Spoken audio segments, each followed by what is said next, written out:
क्या आपको पता है कि आप अपनी ज़िंदगी खुद चला रहे हैं? अगर कोई सवाल आपसे पूछे तो आपका उत्तर होगा जी हाँ बिल्कुल, मुझे पता है। लेकिन थोड़ा रुक कर सोचें। सोचें कि हमने कितनी बार तय किया है कि आज के बाद मैं गुस्सा नहीं करूँगा और समय बर्बाद नहीं करूँगा। लेकिन आदतें एक बार चली तो जाती हैं, लेकिन दोबारा लौट के वापस आ जाती हैं। इसमें सवाल खड़ा उठता है कि अगर हम जो करना चाहते हैं उसे लगातार नहीं कर पाते तो मैं आखिर कर कौन रहा है? ये सवाल आउस्पेंसकी ने अपनी किताब फोर्थ वे में रखा था।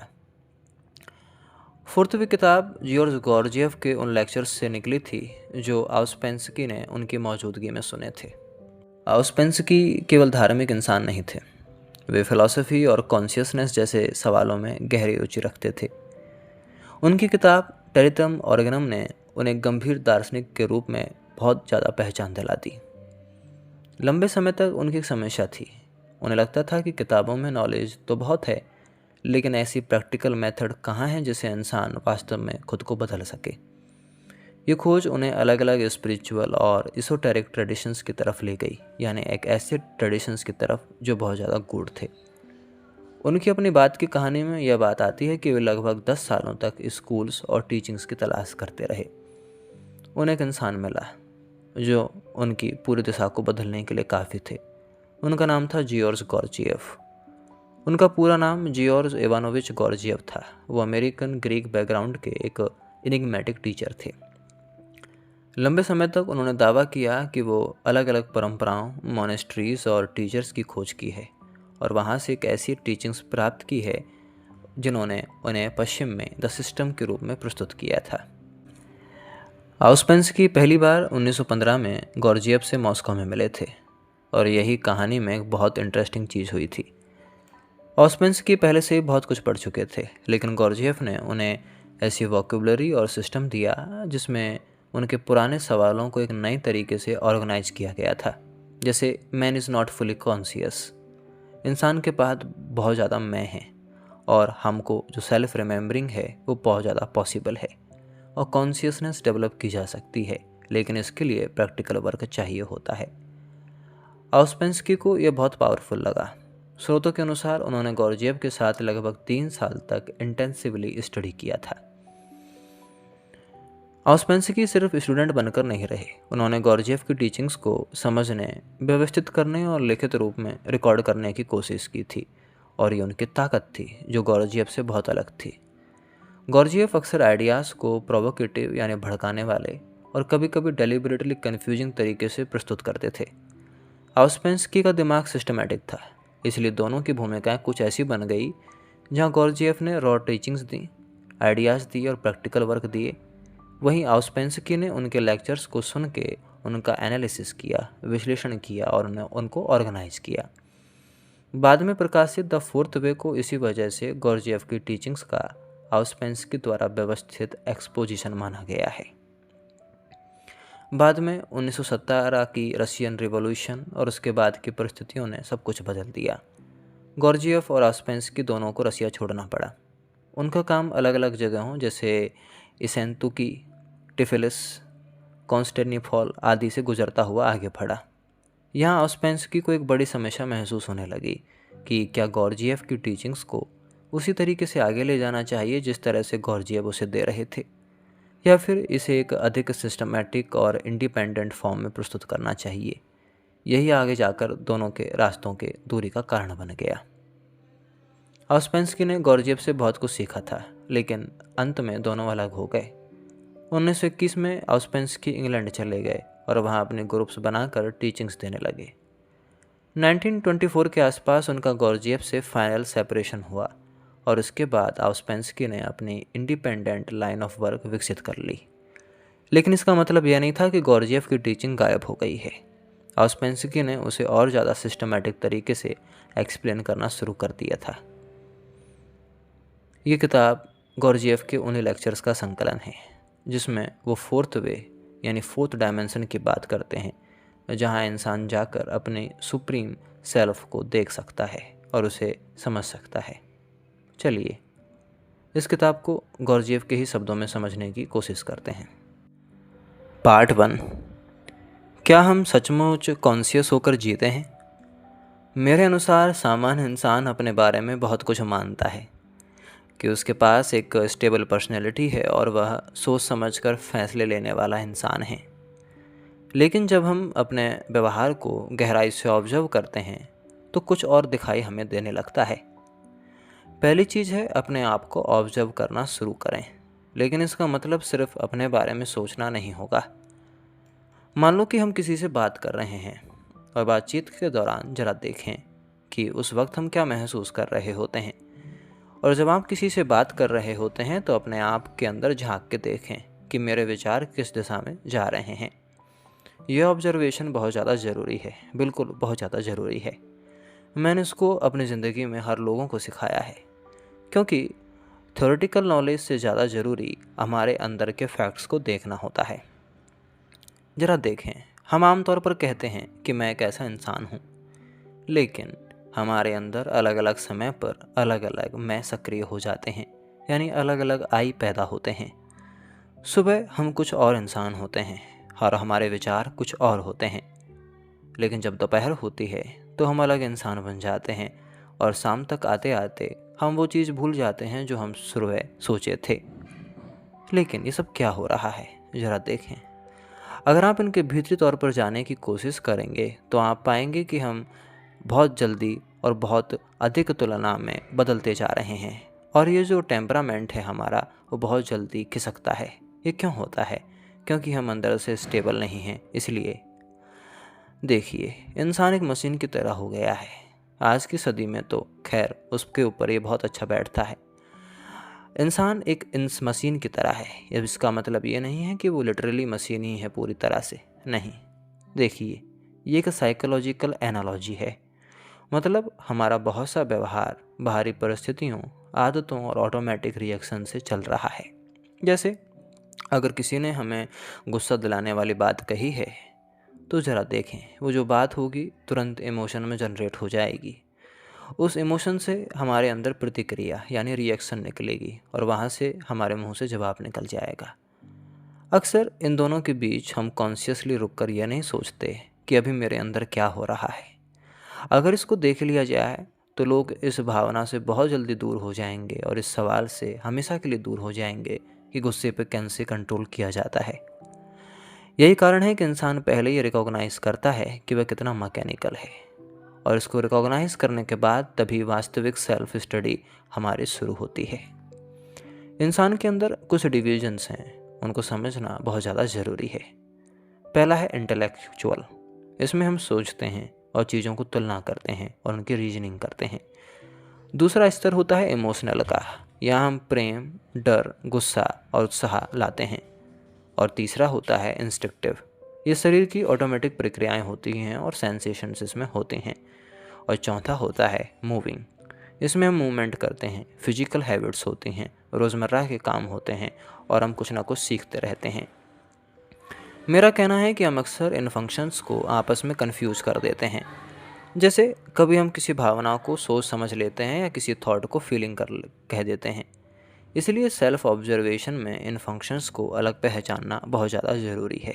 देखिए, कॉन्शियसनेस और फंक्शन एक चीज़ नहीं है, इनके बीच में बहुत बड़ा डिस्टिंक्शन है, उसको समझना बहुत ज़्यादा ज़रूरी है। हमारा शरीर कोई काम कर सकता है और हमारा दिमाग सोच सकता है और इमोशंस आ सकते हैं बिना इस बात की पूरी अवेयरनेस के कि वे कैसे हो रहे हैं। इसलिए अगर आप फंक्शन को कॉन्शियसनेस के साथ जोड़ने जा रहे हैं तो आप गलती करेंगे, उस गलती से बच जाएं। चलिए एक सरल तुलना करते हैं। जैसे कोई मशीन रोशनी में ज़्यादा स्पष्ट रूप से काम कर सकती है, वैसे ही कॉन्शियसनेस को लाइट की तरह समझा जा सकता है जो फंक्शंस को अधिक स्पष्ट बनाती है। देखिए, हमारे कॉन्शियसनेस के बहुत ज़्यादा लेवल्स होते हैं। एक बार उनको समझना बहुत ज़्यादा ज़रूरी हो गया है। पहला है स्लिप, इसमें हम सोते हैं और हम लेट जाते हैं। और दूसरा है वेकिंग यानी रिलेटिव कॉन्शियसनेस, इसमें हम जागते तो हैं लेकिन ये मेरे फोर्थ वे के अनुसार काफ़ी मैकेनिकल होता है। और तीसरा है सेल्फ कॉन्शियसनेस, यानी इसमें इंसान स्वयं के प्रति ज़्यादा सचेत हो जाता है। और चौथा है ऑब्जेक्टिव कॉन्शियसनेस, यानी इससे भी हायर स्टेट है जिसे सामान्य अवस्था में हम लगातार अनुभव नहीं करते। देखिए, सामान्य इंसान जो होता है आमतौर पर पहले दो स्टेट्स में जीता है। पहला है सेल्फ कॉन्शियसनेस को विकसित करना ही, और दूसरा है अपने वेकिंग यानी रिलेटिव कॉन्शियसनेस में रहना ही। इन दोनों से हमको ट्रांसकेंड करना होगा और एक हायर स्टेट में जंप करना होगा।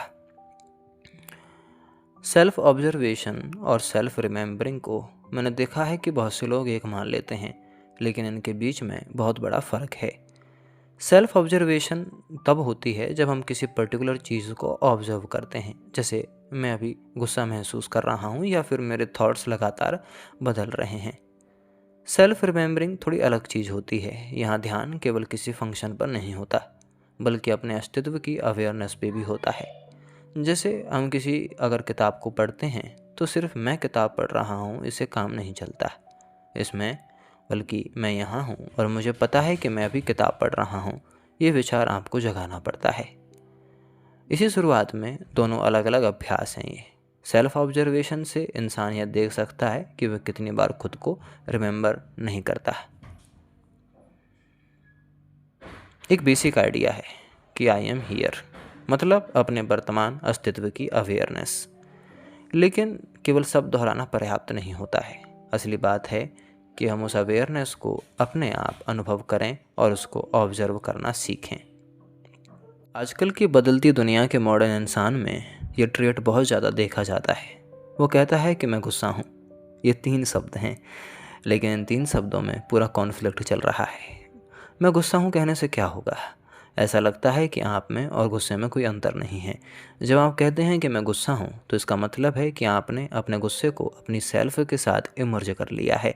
आप में और अपने गुस्से में अब कोई अंतर नहीं है। मेरी फोर्थ वे की ऑब्जर्वेशन इसे थोड़ा अलग नज़रिए से देखती है। वो देखती है कि मेरे अंदर गुस्सा उत्पन्न हो रहा है, ना कि इस तरह से कि मैं गुस्सैल आदमी हूँ। जब आप ये देखते हैं कि आप में गुस्सा उत्पन्न हो रहा है, तो इमोशन और ऑब्जर्वर 2 अलग चीज़ें हो जाती हैं। ये इस लिंग्विस्टिक डिफरेंस को समझना बहुत ज़्यादा ज़रूरी है। देखिए, हम सब कुछ कर सकते हैं और हम सोचते हैं कि हम कर सकते हैं। इन दोनों में भी बड़ा अंतर होता है। मेरे अनुसार सामान्य इंसान अक्सर ये सोचता है कि मैं जब चाहूँ बदल सकता हूँ, लेकिन जब वह वास्तविक जीवन में खुद को ऑब्जर्व करता है तो वो देखता है कि छोटी छोटी हैबिट्स भी कितनी ज़्यादा पावरफुल हैं। जैसे आप ये सोचते हैं कि मैं आज से अपना ध्यान कहीं भटकने नहीं दूंगा, फिर थोड़ी देर बाद आपका ध्यान भटक जाता है। इस ऑब्जर्वेशन का जो मिशन है वो आपको निराश करना नहीं है, बल्कि आपको ये दिखाना है कि सेल्फ कंट्रोल और कॉन्शियसनेस को विकसित करना एक वास्तविक काम होता है। केवल इच्छा के लेने पर इसमें कोई परिवर्तन नहीं हो सकता। आपको इसे एग्जीक्यूट करना पड़ेगा इस रियल वर्ल्ड में। देखिए, मैं खुद को जानता हूँ। हमने आपसे शुरू में ये कहा था, और क्या मैं सचमुच खुद को ऑब्जर्व कर रहा हूँ? ज़रा ये सोचने पर जोर दें, और इस सोच के बाद आप देखते हैं कि मेरे अंदर कितने अलग अलग रिएक्शंस में हैं। ये देखने के बाद मेरा बिहेवियर जो आपका बिहेवियर होता है, फिर आप देखते हैं कि बहुत ज़्यादा ऑटोमेटिक हो गया है। इस बदलती दुनिया में हम मैकेनिकल इंसान बन चुके हैं जिनके इमोशंस भी दूसरों पर डिपेंड हैं। और मैं कब कॉन्शियस होता हूँ, ये सवाल बहुत ज़्यादा ज़रूरी है, क्योंकि हम अपनी ज़िंदगी का ज़्यादातर हिस्सा अनकॉन्शियस लेवल पर गुजारते हैं। कॉन्शियसनेस के बहुत ज़्यादा लेवल्स हैं, और जो इंसान कॉन्शियसनेस के बहुत ही उच्च निम्न कोटि पे है वो कुछ नहीं कर सकता। वो तो बस ऐसे है जैसे कोई इंसान सो रहा है और जो वास्तविक दुनिया है उसके सामने चल रही है, उसको उस वास्तविक दुनिया से कोई मतलब नहीं है। पार्ट 2। अगर हम उतने कॉन्शियस नहीं हैं जितना हम समझते हैं, तो हमारी असली स्थिति क्या है और उसे कैसे बदला जा सकता है? मैं आपको एक ऐसी चीज़ के तौर पर आपको समझाने की कोशिश करूँगा जहाँ हमारी कॉन्शियसनेस एक अलग लेवल पे होगी, जहाँ आप इसको समझने पर बहुत ज़्यादा जोर देंगे। इंसान में डेवलपमेंट की पॉसिबिलिटीज़ होती हैं, लेकिन वह अपने वर्तमान रूप में पूरी तरह से विकसित नहीं हो पाता है। इसका मतलब यह नहीं होता कि इंसान बेकार या कमतर है। मतलब यह है कि हमारे अंदर ऐसी क्षमताएं हैं जिन्हें हमने अभी डेवलप नहीं किया होता।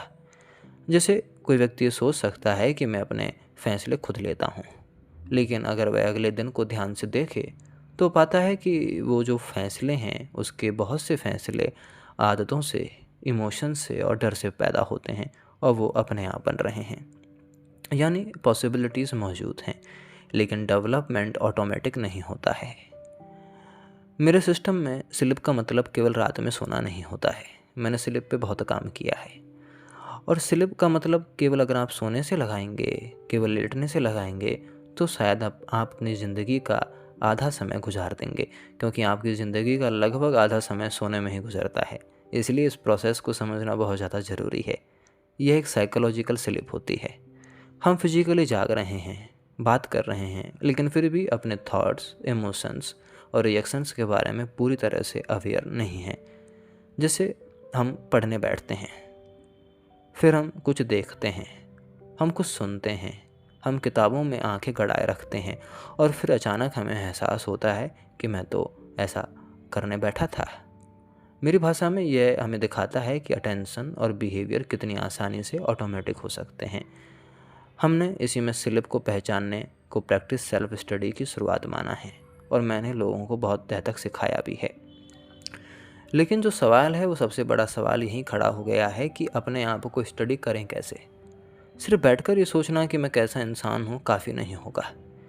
अपने रियल बिहेवियर को ज़रा ऑब्जर्व करना सीखना होगा। जैसे आज मैं कब इरिटेट हुआ, कब मुझे दुख हुआ और मैंने किसी ऐसे इंसान से बात की जो मुझे तकलीफ़ दे गया, और कब बिना सोचे मैंने कुछ बोल दिया, मैंने कितनी बार अपनी बात बदली।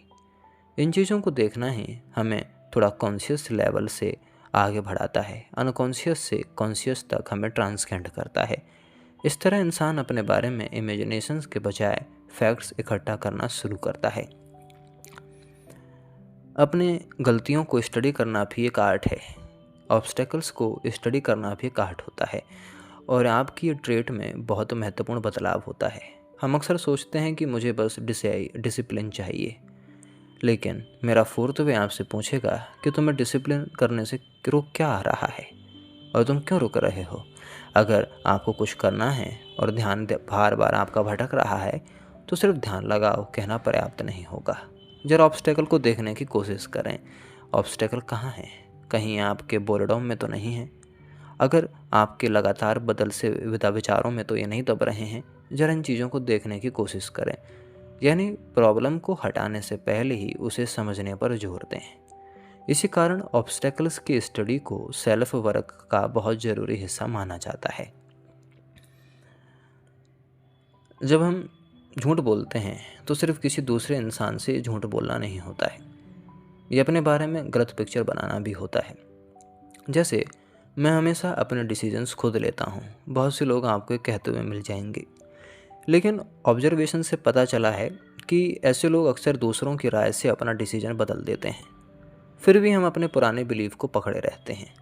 फोर्थ वे में यह भी एक तरह का सेल्फ डिसेप्शन माना जाता है। इसलिए सेल्फ स्टडी में ईमानदारी बहुत ज़्यादा ज़रूरी है। मैं जैसा हूँ वैसा ही ऑब्जर्व करूँ, जैसा होना चाहता हूँ वैसा नहीं। आपको अपने आप को, अपनी परछाई को बिल्कुल साफ तरह से देखना होगा, जैसे आप अपनी आत्मा को देखते हैं। आपने अपनी आत्मा को देखा है? मुझे नहीं लगता कि किसी ने अपनी आत्मा को देखा होगा, क्योंकि आत्मा एक ऐसी बहुत ज़्यादा सूक्ष्म चीज़ है जिसे अगर आप एक बार देख लेते हैं तो आप सत्य तक पहुंच जाते हैं। क्योंकि आपकी आत्मा में कोई झूठ नहीं होता, वहाँ सिर्फ सच होता है। आप जैसे हैं वैसे ही अपने आप को दिखाई पड़ते हैं। असली स्थिर मैं यानी परमानेंट आई एक बहुत बड़ा ऑब्स्टेकल है। मैंने आपको पहले ही बता दिया है कि हमारे अंदर बहुत ज़्यादा मैं है। अब मैं आपको एक सवाल पूछना चाहता हूँ कि देखिए, अगर आपके अंदर इतने सारे अलग मैं हैं तो क्या कोई स्टेबल बनाया जा सकता है जो मैं हो? जैसे सुबह वाला मैं कुछ चाहता है, दोपहर वाला जो मैं होता है वो कुछ और बनना चाहता है, और समय के साथ उनके जो पैशंस होते हैं वो बदलते रहते हैं। इसलिए मेरे सिस्टम में डेवलपमेंट का एक लक्ष्य यह है कि इंसान केवल बदलते हुए छोटे छोटे मैं पर निर्भर ना रहे, बल्कि धीरे धीरे एक अधिक स्थिर इनर डायरेक्शन वो विकसित कर ले। कल्पना करो, एक घर है जिसमें अलग अलग कमरे हैं, चीज़ें बिखरी हुई हैं, कोई प्रॉपर व्यवस्था है नहीं, सब कुछ सैम्पलेंस हो रखा है, और हर कमरे में अलग इंसान अपने हिसाब से काम करता है। घर का मालिक सोचता है कि ये मेरा घर है और मैं इसका मालिक हूँ, लेकिन हकीकत तो यह है कि उसका कंट्रोल इस पर बहुत कम है। मेरी एनालॉजी के ज़रिए मैं आपको बताना चाहता हूँ कि हमारे अंदर भी कई अलग अलग टेंडेंसीज़ होती हैं और ऊर्जा और आई जो है उसके अंदर काम करते हैं, जबकि हम मान लेते हैं कि एक ही मैं है जो हम सबको कंट्रोल कर रहा है। हमारे अंदर वास्तव में बहुत ज़्यादा मैं है। यही साइकोलॉजिकल डिसऑर्डर होता है जब आप अपने मैं को नहीं समझ पाते। मेरा एक बहुत ज़्यादा कठिन कॉन्सेप्ट है, खासकर मुझे तो समझ आया है, लेकिन खासकर लोगों को समझ नहीं आता। देखिए, बफर्स को साइकोलॉजिकल मैकेनिज़म्स की तरह हम समझ सकते हैं जो हमारे अंदर मौजूद कॉन्ट्राडिक्शंस को छिपा देते हैं। मान लो कि हम कहते हैं कि मैं हमेशा दूसरों की मदद करता हूँ, लेकिन किसी सिचुएशन में हम सेल्फिश बिहेव कर देते हैं। अगर हम उस कॉन्ट्राडिक्शन को देखना नहीं चाहते हैं तो मन कोई जस्टिफिकेशन बना सकता है। इस सिचुएशन में ऐसा करना ज़रूरी था, वो कह सकता है। इस तरह कॉन्ट्राडिक्शन डायरेक्टली दिखाई नहीं पड़ता। मेरे अनुसार ऐसे साइकोलॉजिकल बफर्स हमें अपनी वास्तविक स्थिति देखने से रोक सकते हैं। उन बफर्स को हमें समझना चाहिए और एक सही दिशा में अपने आप को ले जाना चाहिए। देखिए, हम अपने बिहेवियर को ऑब्जर्व कर सकते हैं। मैं अभी इरिटेटेड हूँ, आप ऐसा सोचें, लेकिन अगला कदम यह होता है कि मैं यह भी याद रखूँ कि मैं यहाँ हूँ और ऑब्जर्व कर रहा हूँ। इसी को सेल्फ रिमेंबरिंग से जोड़ा जाता है। आपने अपनी सेल्फ रिमेंबरिंग के बारे में सोचा है कभी? ये बहुत शानदार चीज़ है। अगर आप इसमें थोड़ा गोता लगाएंगे तो आप अपने अंदर की यानी भीतर की दुनिया में, दूसरी भाषा में, अपने एक ऐसे वर्ल्ड में चले जाएंगे जहाँ कुछ नहीं होगा आपके सिवा। देखिए, हम एक प्रिजन के अंदर बंद हो चुके हैं। इंसान हर चीज़ का कैदी हो चुका है, खासकर इस मॉडर्न वर्ल्ड में। हमने पास्ट को नहीं देखा, लेकिन वर्तमान को तो देख सकते हैं। अगर हमारा बिहेवियर लार्जली ऑटोमेटिक है तो सवाल खड़ा हो गया है कि हम फ्री हैं या नहीं। हमारे पास जो विल है वो ऑप्रेस्ड विल है या फिर वो इंडिपेंडेंट विल है। ज़रा इस डिस्टिंक्शन को समझना बहुत ज़्यादा ज़रूरी है। मेरा कहना है कि प्रिजन का मतलब फिजिकल जेल नहीं होता है। यह हमारी हैबिट्स, ऑटोमेटिक रिएक्शंस, आइडेंटिफिकेशन और मैकेनिकल बिहेवियर की साइकोलॉजिकल प्रिजन होती है। यानी मानसिक तौर पर एक जेल की तरह होता है। अगर सीधी भाषा में समझना चाहें तो हम अपने मानसिक तौर पर कैद हो चुके हैं। हमें फिजिकली जाने की ज़रूरत नहीं है, बल्कि आज के समय में तो हो ऐसा गया है कि जो लोग फिजिकली जेल में हैं वो ज़्यादा खुश हैं उन लोगों की तुलना में जो मेंटली प्रिजन में हैं, और हमें वहाँ से बाहर निकलना है। देखिए, जैसे हम जानते हों कि किसी चीज़ पर ओवर रिएक्ट करना ठीक नहीं होता है। ये एक साइकोलॉजिकल प्रिजन है। फिर भी वही सिचुएशन आती है और हम वही रिएक्शन दोहराते रहते हैं। फिर बाद में कहते हैं कि मुझे नहीं पता कि क्यों मैंने ऐसा किया। देखिए, फोर्थ वे इसी गैप को स्टडी करता है और इस डिस्टिंक्शन को समझना बहुत ज़्यादा ज़रूरी है। काम शुरू करने से पहले एम हमें हमारे पास होना चाहिए। अगर हमें पता ही नहीं है कि हम बदलना क्यों चाहते हैं तो सेल्फ स्टडी बिखर जाती है, स्पटर्ड हो जाती है। अगर रियलाइजेशन ये है कि मैं बहुत मैकेनिकल हूँ और ज़्यादा कॉन्शियस होना चाहता हूँ तो एम आपका बनेगा कि मैं अपनी कॉन्शियसनेस बढ़ाने पर काम करूँगा। इसलिए एम को ऑब्जर्वेशन तक ले जाएं, उसको एफर्ट तक ले जाएं और डेवलपमेंट का संबंध और उसको और विकसित कर लें, और ये बहुत ज़्यादा ज़रूरी, इनेविटेबल है। देखिए, दो चीज़ों में अंतर करना बहुत ज़्यादा ज़रूरी है, नॉलेज और बीइंग में। नॉलेज वो है जो हमें किसी चीज़ के बारे में कितना पता है वो सिखाती है। बीइंग वो है जो हम वास्तव में कितने स्तर पर हैं, हमारे अंदर कितनी कॉन्शियसनेस, कंट्रोल और अंडरस्टैंडिंग विकसित हुई है। जैसे हम किताबें पढ़ सकते हैं तो हमें गुस्सा नहीं करना चाहिए, यह नॉलेज है। लेकिन वास्तविक सिचुएशन में गुस्सा आने पर हम उसे पहचान कर अपने रिएक्शन को बदल पाते हैं। यह बीइंग में चेंज होने से जुड़ा हुआ है। इसलिए सिर्फ ज़्यादा किताबें पढ़ना पर्याप्त नहीं होता है। नॉलेज तो बढ़ सकती है, लेकिन अगर बीइंग नहीं बदलती तो इंसान ज़रूरी नहीं कि वास्तव में विकसित हुआ हो। मान लो कि हमें पता है कि सेल्फ ऑब्जर्वेशन बहुत ज़्यादा ज़रूरी है, यह नॉलेज है और अंडरस्टैंडिंग यहीं से आती है। लेकिन जब हम अपने जीवन में बार बार ऑब्जर्व करके समझते हैं कि जब मैं अपने इमोशन के साथ पूरी तरह से आइडेंटिफाई हो जाता हूँ तब मैं सिचुएशन को ऑब्जेक्टिवली नहीं देख पाता। अब नॉलेज पर्सनल अंडरस्टैंडिंग में बदलने लगती है और नेगेटिव इमोशंस और अननेसेसरी टास्क यहाँ से शुरू हो जाती हैं। यहाँ पॉइंट यह है कि हमारी एनर्जी केवल बड़े कामों में ही खर्च नहीं होती। बहुत सी एनर्जी बेकार की बातों में खर्च होती है। हम आर्ग्यूमेंट्स करते हैं, वहाँ भी खर्च हो जाती है। दूसरों को जज करने में हमारी ऊर्जा भी निकल रही है और लगातार अपने थॉट्स को फॉलो करने में हम अपनी ऊर्जा को गंवाए दे रहे हैं। फोर्थ वे में इन चीज़ों को ऑब्जर्व करने को कहता है। फोर्थ वे आपके दिमाग पे चोट करता है ताकि इंसान देख सके कि उसकी अटेंशन और एनर्जी वास्तव में जाती कहाँ है। पहले सुबह मैंने आपको बताया था कि शायद मैं उतना कॉन्शियस नहीं हूँ जितना मैं समझता हूँ। अब मैं आपको बताना चाहता हूँ कि अब अपने वास्तविक बिहेवियर को ऑब्जर्व करें और देखें कि हमें बदलने से क्या रोक रहा है। पूरी यात्रा इस तरह है जैसे मैं खुद को जानता हूँ, फिर मैं खुद को ऑब्जर्व करता हूँ, फिर मुझे अपनी मैकेनिकलनेस यानी दिखाई पड़ती है कि मैं कैसे चल रहा हूँ, बल्कि मेरे द्वारा नहीं दुनिया के द्वारा चल रहा हूँ। ये मैकेनिकलनेस है। और इसके बाद मुझे अपने अपने अलग अलग आइज दिखाई पड़ते हैं और इसके बाद मुझे अपने कॉन्ट्राडिक्शंस और बफर्स दिखाई देते हैं और अपना एम दबाव बनाते हैं और नॉलेज और बीइंग का अंतर आप समझते हैं। और इसके बाद सेल्फ रिमेंबरिंग और कॉन्शियस एफर्ट की ओर आप जाते हैं। ये पूरा कोर है। इसको जितना हो सके उतना समझने की कोशिश करें। पार्ट 3। देखिए, मेरे अंदर कौन कौन से ऐसे फंक्शंस काम कर रहे हैं और वो कैसे काम करते हैं, इस चीज़ को समझना भी बहुत ज़्यादा ज़रूरी है। मैं अभी बाद में इसी के ऊपर बात करूँगा। देखिए, अपने आप को जानने के लिए केवल यह सोचना काफ़ी नहीं होता है कि मैं कैसा इंसान हूँ, बल्कि अपने अंदर होने वाली अलग अलग एक्टिविटीज़ को अलग अलग ऑब्जर्व करना हमें सीखना होगा। जैसे हम पढ़ रहे हैं और अचानक ध्यान जाता है कि दिमाग कुछ सोच रहा था, कोई इमोशन चल रहा था और बाहर की आवाज़ पर इंस्टिंक्टिवली हमारा ध्यान लग गया। ये सब चीज़ें एक नहीं हैं।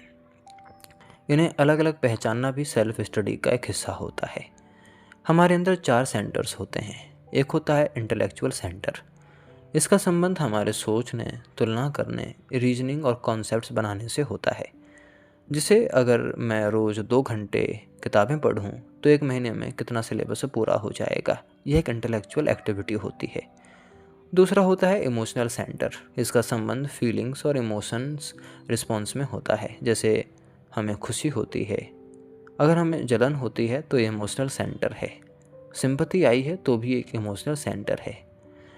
इस सेंटर की खासियत यह होती है कि यह सही तरह से काम करे तो बहुत तेज और सूक्ष्म परसेप्शन दे सकता है, बहुत ज़्यादा इंसाइट्स दे सकता है।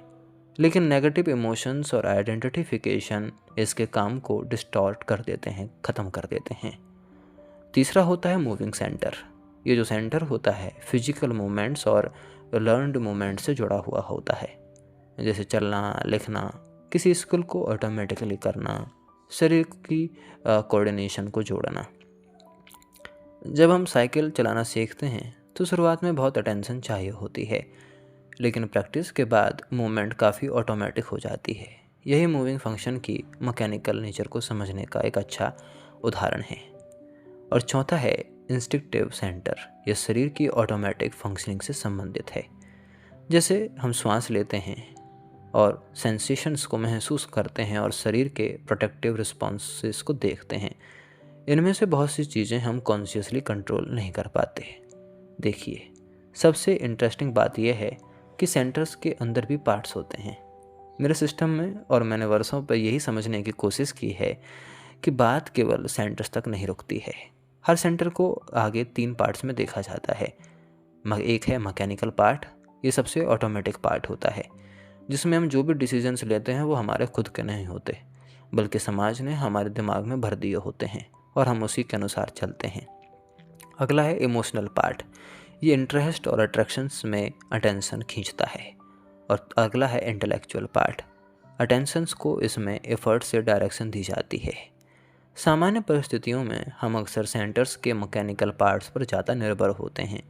इंटेलेक्चुअल पार्ट्स कंपैरेटिवली कम इस्तेमाल होते हैं। हमारा अटेंशन किसके कंट्रोल में है, ज़रा सोचें। मान लो कि हम किताब पढ़ रहे हैं, अचानक हमें कुछ बात याद आती है और हमारा ध्यान भटक जाता है। और हमारा जो अटेंशन होता है वो तुरंत कहीं चला गया होता है। फिर कोई आवाज़ आती है और वहाँ हमारा ध्यान चला गया होता है। फिर कोई विचार आता है और हमारा ध्यान बिखर जाता है। इस स्थिति में अटेंशन हमारे द्वारा डायरेक्टेड नहीं होती, बल्कि वो चीज़ों के द्वारा खींची जा रही होती है।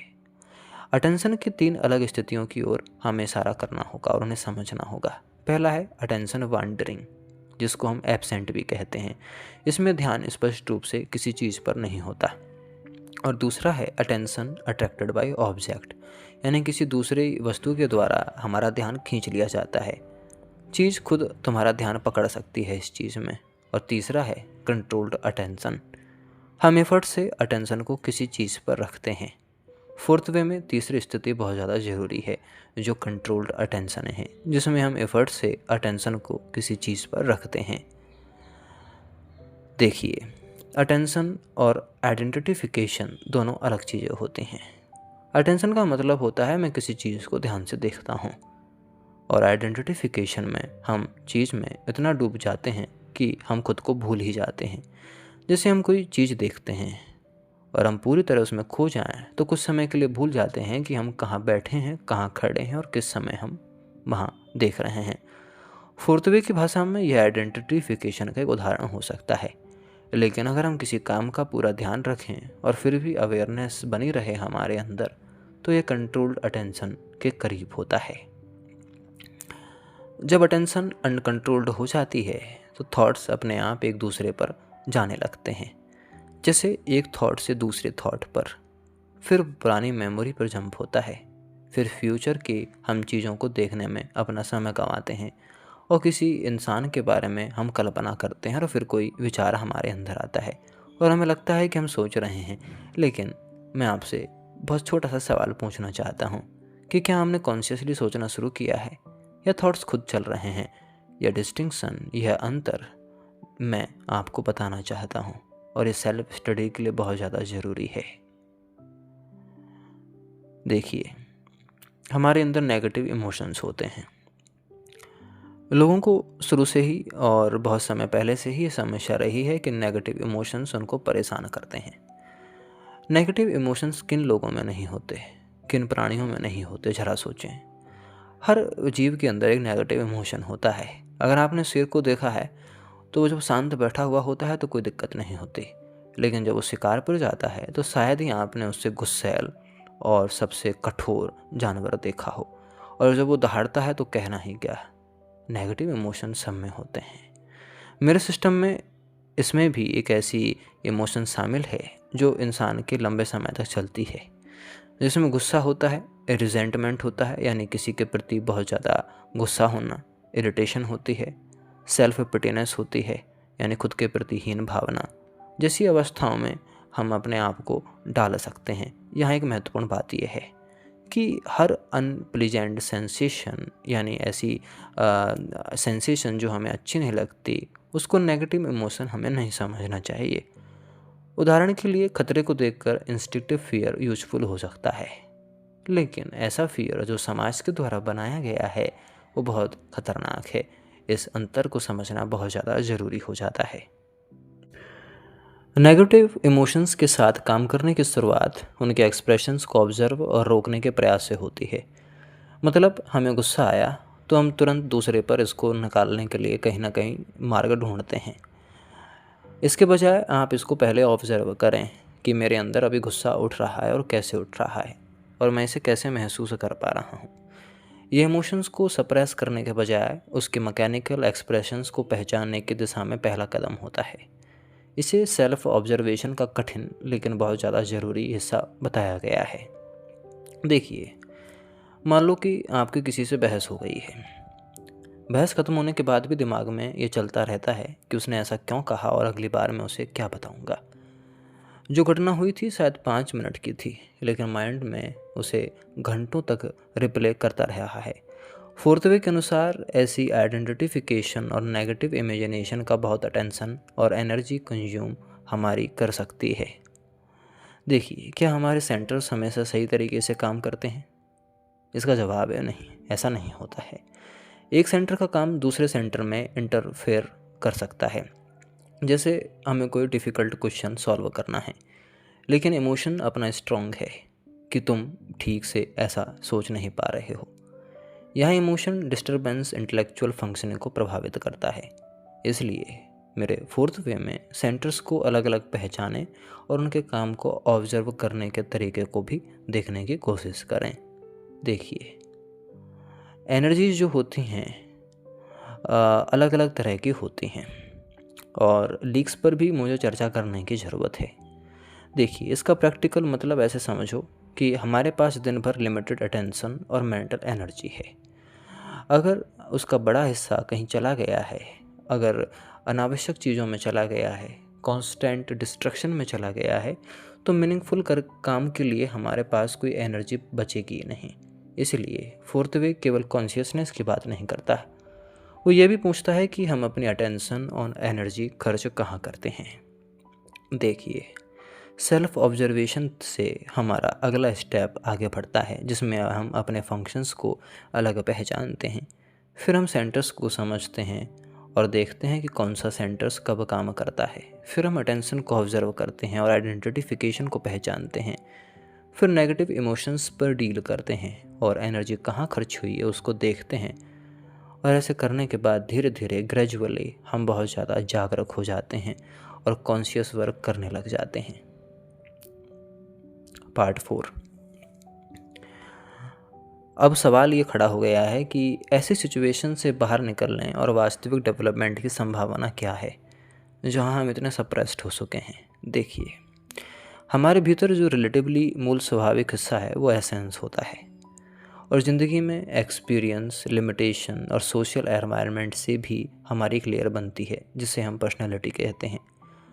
सरल सा उदाहरण से इसको समझते हैं। जैसे एक छोटा बच्चा कुछ चीज़ों में नेचुरली इंटरेस्टेड हो सकता है।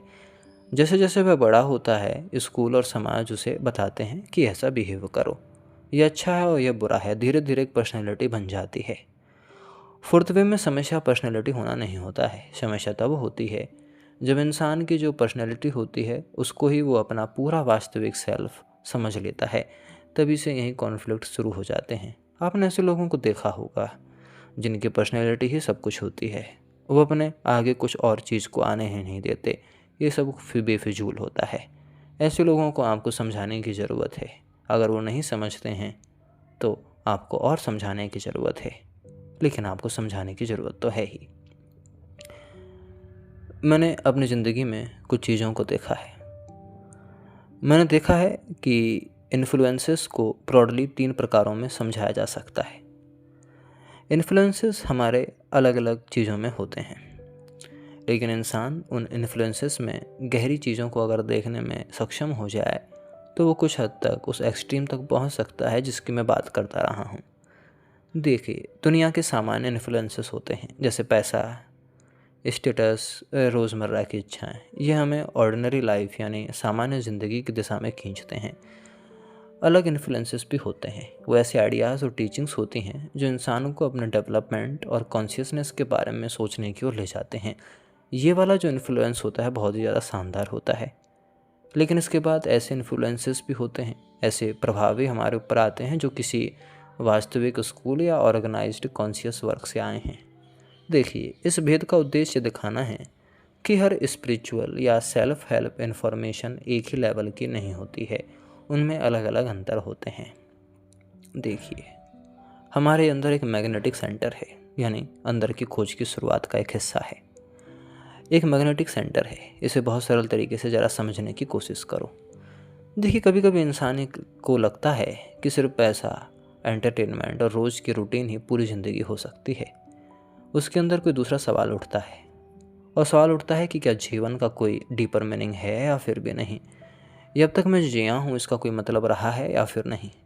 वह अलग अलग किताबें पढ़ता है, आइडियाज़ खोजता है और ऐसे लोगों की तरफ आकर्षित होता है जो कॉन्शियसनेस या इनर डेवलपमेंट की बात करते हैं। मैंने इस इनर अट्रैक्शन को मैग्नेटिक सेंटर की भाषा में समझाया है। यह कोई लिटरल मैग्नेट नहीं होता है, कोई वास्तविक मैग्नेट नहीं है। ये एक इनर ओरिएंटेशन है, एक अलग ही अंदर का खिंचाव है जो इंसान को सामान्य जीवन से आगे की खोज की ओर खींच जाता है। हर स्पिरिचुअल लुकिंग चीज़ वास्तव में जेन्युइन डेवलपमेंट नहीं देती है। इंसान किसी रहस्यमय चीज़ों पर क्लेम कर सकता है, फैशनेबल फिलोसफीज पर क्लेम कर सकता है, सुपरफिशियल टीचिंग्स की बात कर सकता है और उसको आकर्षित कर सकता है। कई लोग मेरे पास आते हैं और वो कहते हैं कि आप इतनी ज़्यादा रहस्यमय चीज़ें के बारे में बातें क्यों करते हैं। मैं कहता हूँ कि मेरी चीज़ें कोई रहस्यमय नहीं हैं। वास्तव में मैं जो बता रहा हूँ वो सच है, और उस सच है, और वो ऐसी लेयर्स को हटाना की मैं बात कर रहा हूँ जहाँ अगर आप उसको हटाते हैं तो एक एसेंस आपको सामने दिखता है। वो एसेंस आपकी भीतरी खोज का पहला हिस्सा है। जब आप लेयर हटाते हैं, आपने एक अनियन को देखा होगा, उस अनियन की जब आप लेयर हटाएंगे, हटाते हटाते एक ट्रू सेल्फ आपको उसकी मिलेगी। ठीक वैसे ही मेरी टीचिंग्स इस बारे में है, फोर्थ वे के बारे में है, जो आपको समझाती है कि अपनी लेयर्स को दूर फेंकें। ऐसा करने के बाद इंसान अपना अल्टीमेट ट्रूथ पाता है, लेकिन वह केवल एक और गलत आइडेंटिफिकेशन में पड़ सकता है। इसलिए फोर्थ वे में केवल आकर्षित होना पर्याप्त नहीं होता है, डिस्क्रिमिनेशन और ऑब्जर्वेशन भी बहुत ज़्यादा ज़रूरी है। अब एक बहुत सुंदर मेटाफोर आया है, डिप्यूटी स्टवार्ड। ज़रा ये माने कि एक बड़े घर का मालिक लंबे समय से घर में नहीं है। घर में सर्वेंट्स हैं लेकिन कोई प्रॉपरली कंट्रोल नहीं कर रहा है। तब एक व्यक्ति को टेम्पररी मैनेजर बना दिया जाता है। फोर्थ वे में यह मेटाफोर उस इनर डेवलपमेंट की ओर इशारा करता है जहाँ इंसान अभी पूरी तरह अपने ऊपर कंट्रोल नहीं रखता, लेकिन अपने भीतर ऑर्डर और कॉन्शियस डायरेक्शंस बनाने की वो शुरुआत कर सकता है।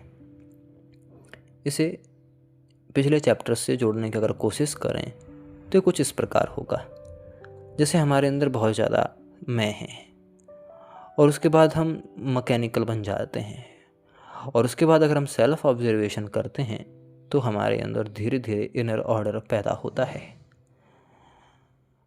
देखिए, ह्यूमन लाइफ को समझने के लिए हमारे पास बहुत ज़्यादा लॉज होते हैं, लेकिन 3 लॉज हैं जो हमें समझने चाहिए। पहला है लॉ ऑफ एक्सीडेंट।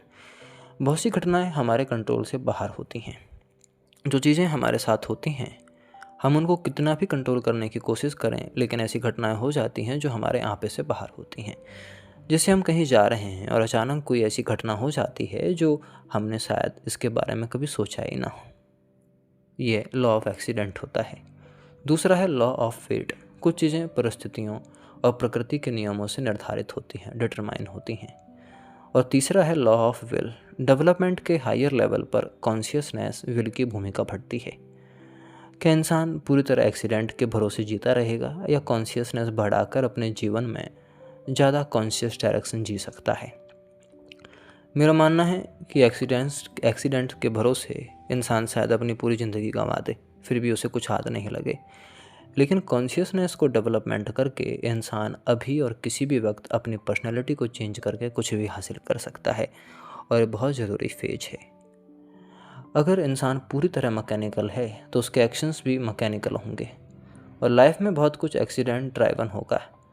लेकिन अगर वह सेल्फ ऑब्जर्वेशन, रिमेंबरिंग और कॉन्शियस एफर्ट करे तो वो अपना काम कर सकता है, और वह धीरे धीरे अपनी प्रतिक्रियाओं और चॉइसेस में ज़्यादा कॉन्शियसनेस ला सकता है। इसलिए मैंने फ्रीडम का मतलब जो मन करे वही करना नहीं बताया है, बल्कि अपने ऑटोमेटिक रिएक्शंस का गुलाम ना होना ये मैंने सिखाया है। यह सेंटर ऑफ ग्रेविटी का मतलब फिजिकल सेंटर नहीं होता है, जो मैंने आपको सुबह के लेक्चर्स में बताया था। सेंटर ऑफ ग्रेविटी आपको बताता है कि हमारे जीवन का सबसे महत्वपूर्ण सेंटर क्या बन गया है। किसी व्यक्ति का पूरा जीवन पैसे में जा सकता है और उसके आसपास घूम सकता है, दूसरे का स्टेटस के आसपास घूम सकता है, और किसी का रिलेशनशिप के आसपास घूम सकता है। मैंने डेवलपमेंट का मतलब ये बताया है कि इंसान का इनर सेंटर धीरे धीरे कॉन्शियस वर्क और सेल्फ डेवलपमेंट की ओर शिफ्ट होता है। मेरे सिस्टम के अनुसार अकेले किताबें पढ़ लेना हमेशा पर्याप्त नहीं होता। क्यों? क्योंकि इंसान अपने बारे में बहुत आसानी से सेल्फ डिसेप्शन कर सकता है। वह सोच सकता है कि मैं बहुत ज़्यादा कॉन्शियस हूँ, जबकि उसका वास्तविक बिहेवियर कुछ और दिखा सकता है। इसलिए मैंने स्कूल का कॉन्सेप्ट बताया है। ये कैसा ऑर्गेनाइज्ड एनवायरनमेंट है जहाँ सिस्टमेटिक तरीके से सेल्फ ऑब्जर्वेशन और इनर वर्क हम करते हैं। यहाँ स्कूल का मतलब स्कूल की तरह केवल इन्फॉर्मेशन लेना नहीं है। इसका मतलब है नॉलेज, प्रैक्टिस, ऑब्जर्वेशन और कॉन्शियस एफर्ट, यानी जो सीख रहे हैं उसे अपने बिहेवियर में देखने की कोशिश करना। हमारे पास 3 पुराने रास्ते हैं। पहला है फ़कीर का।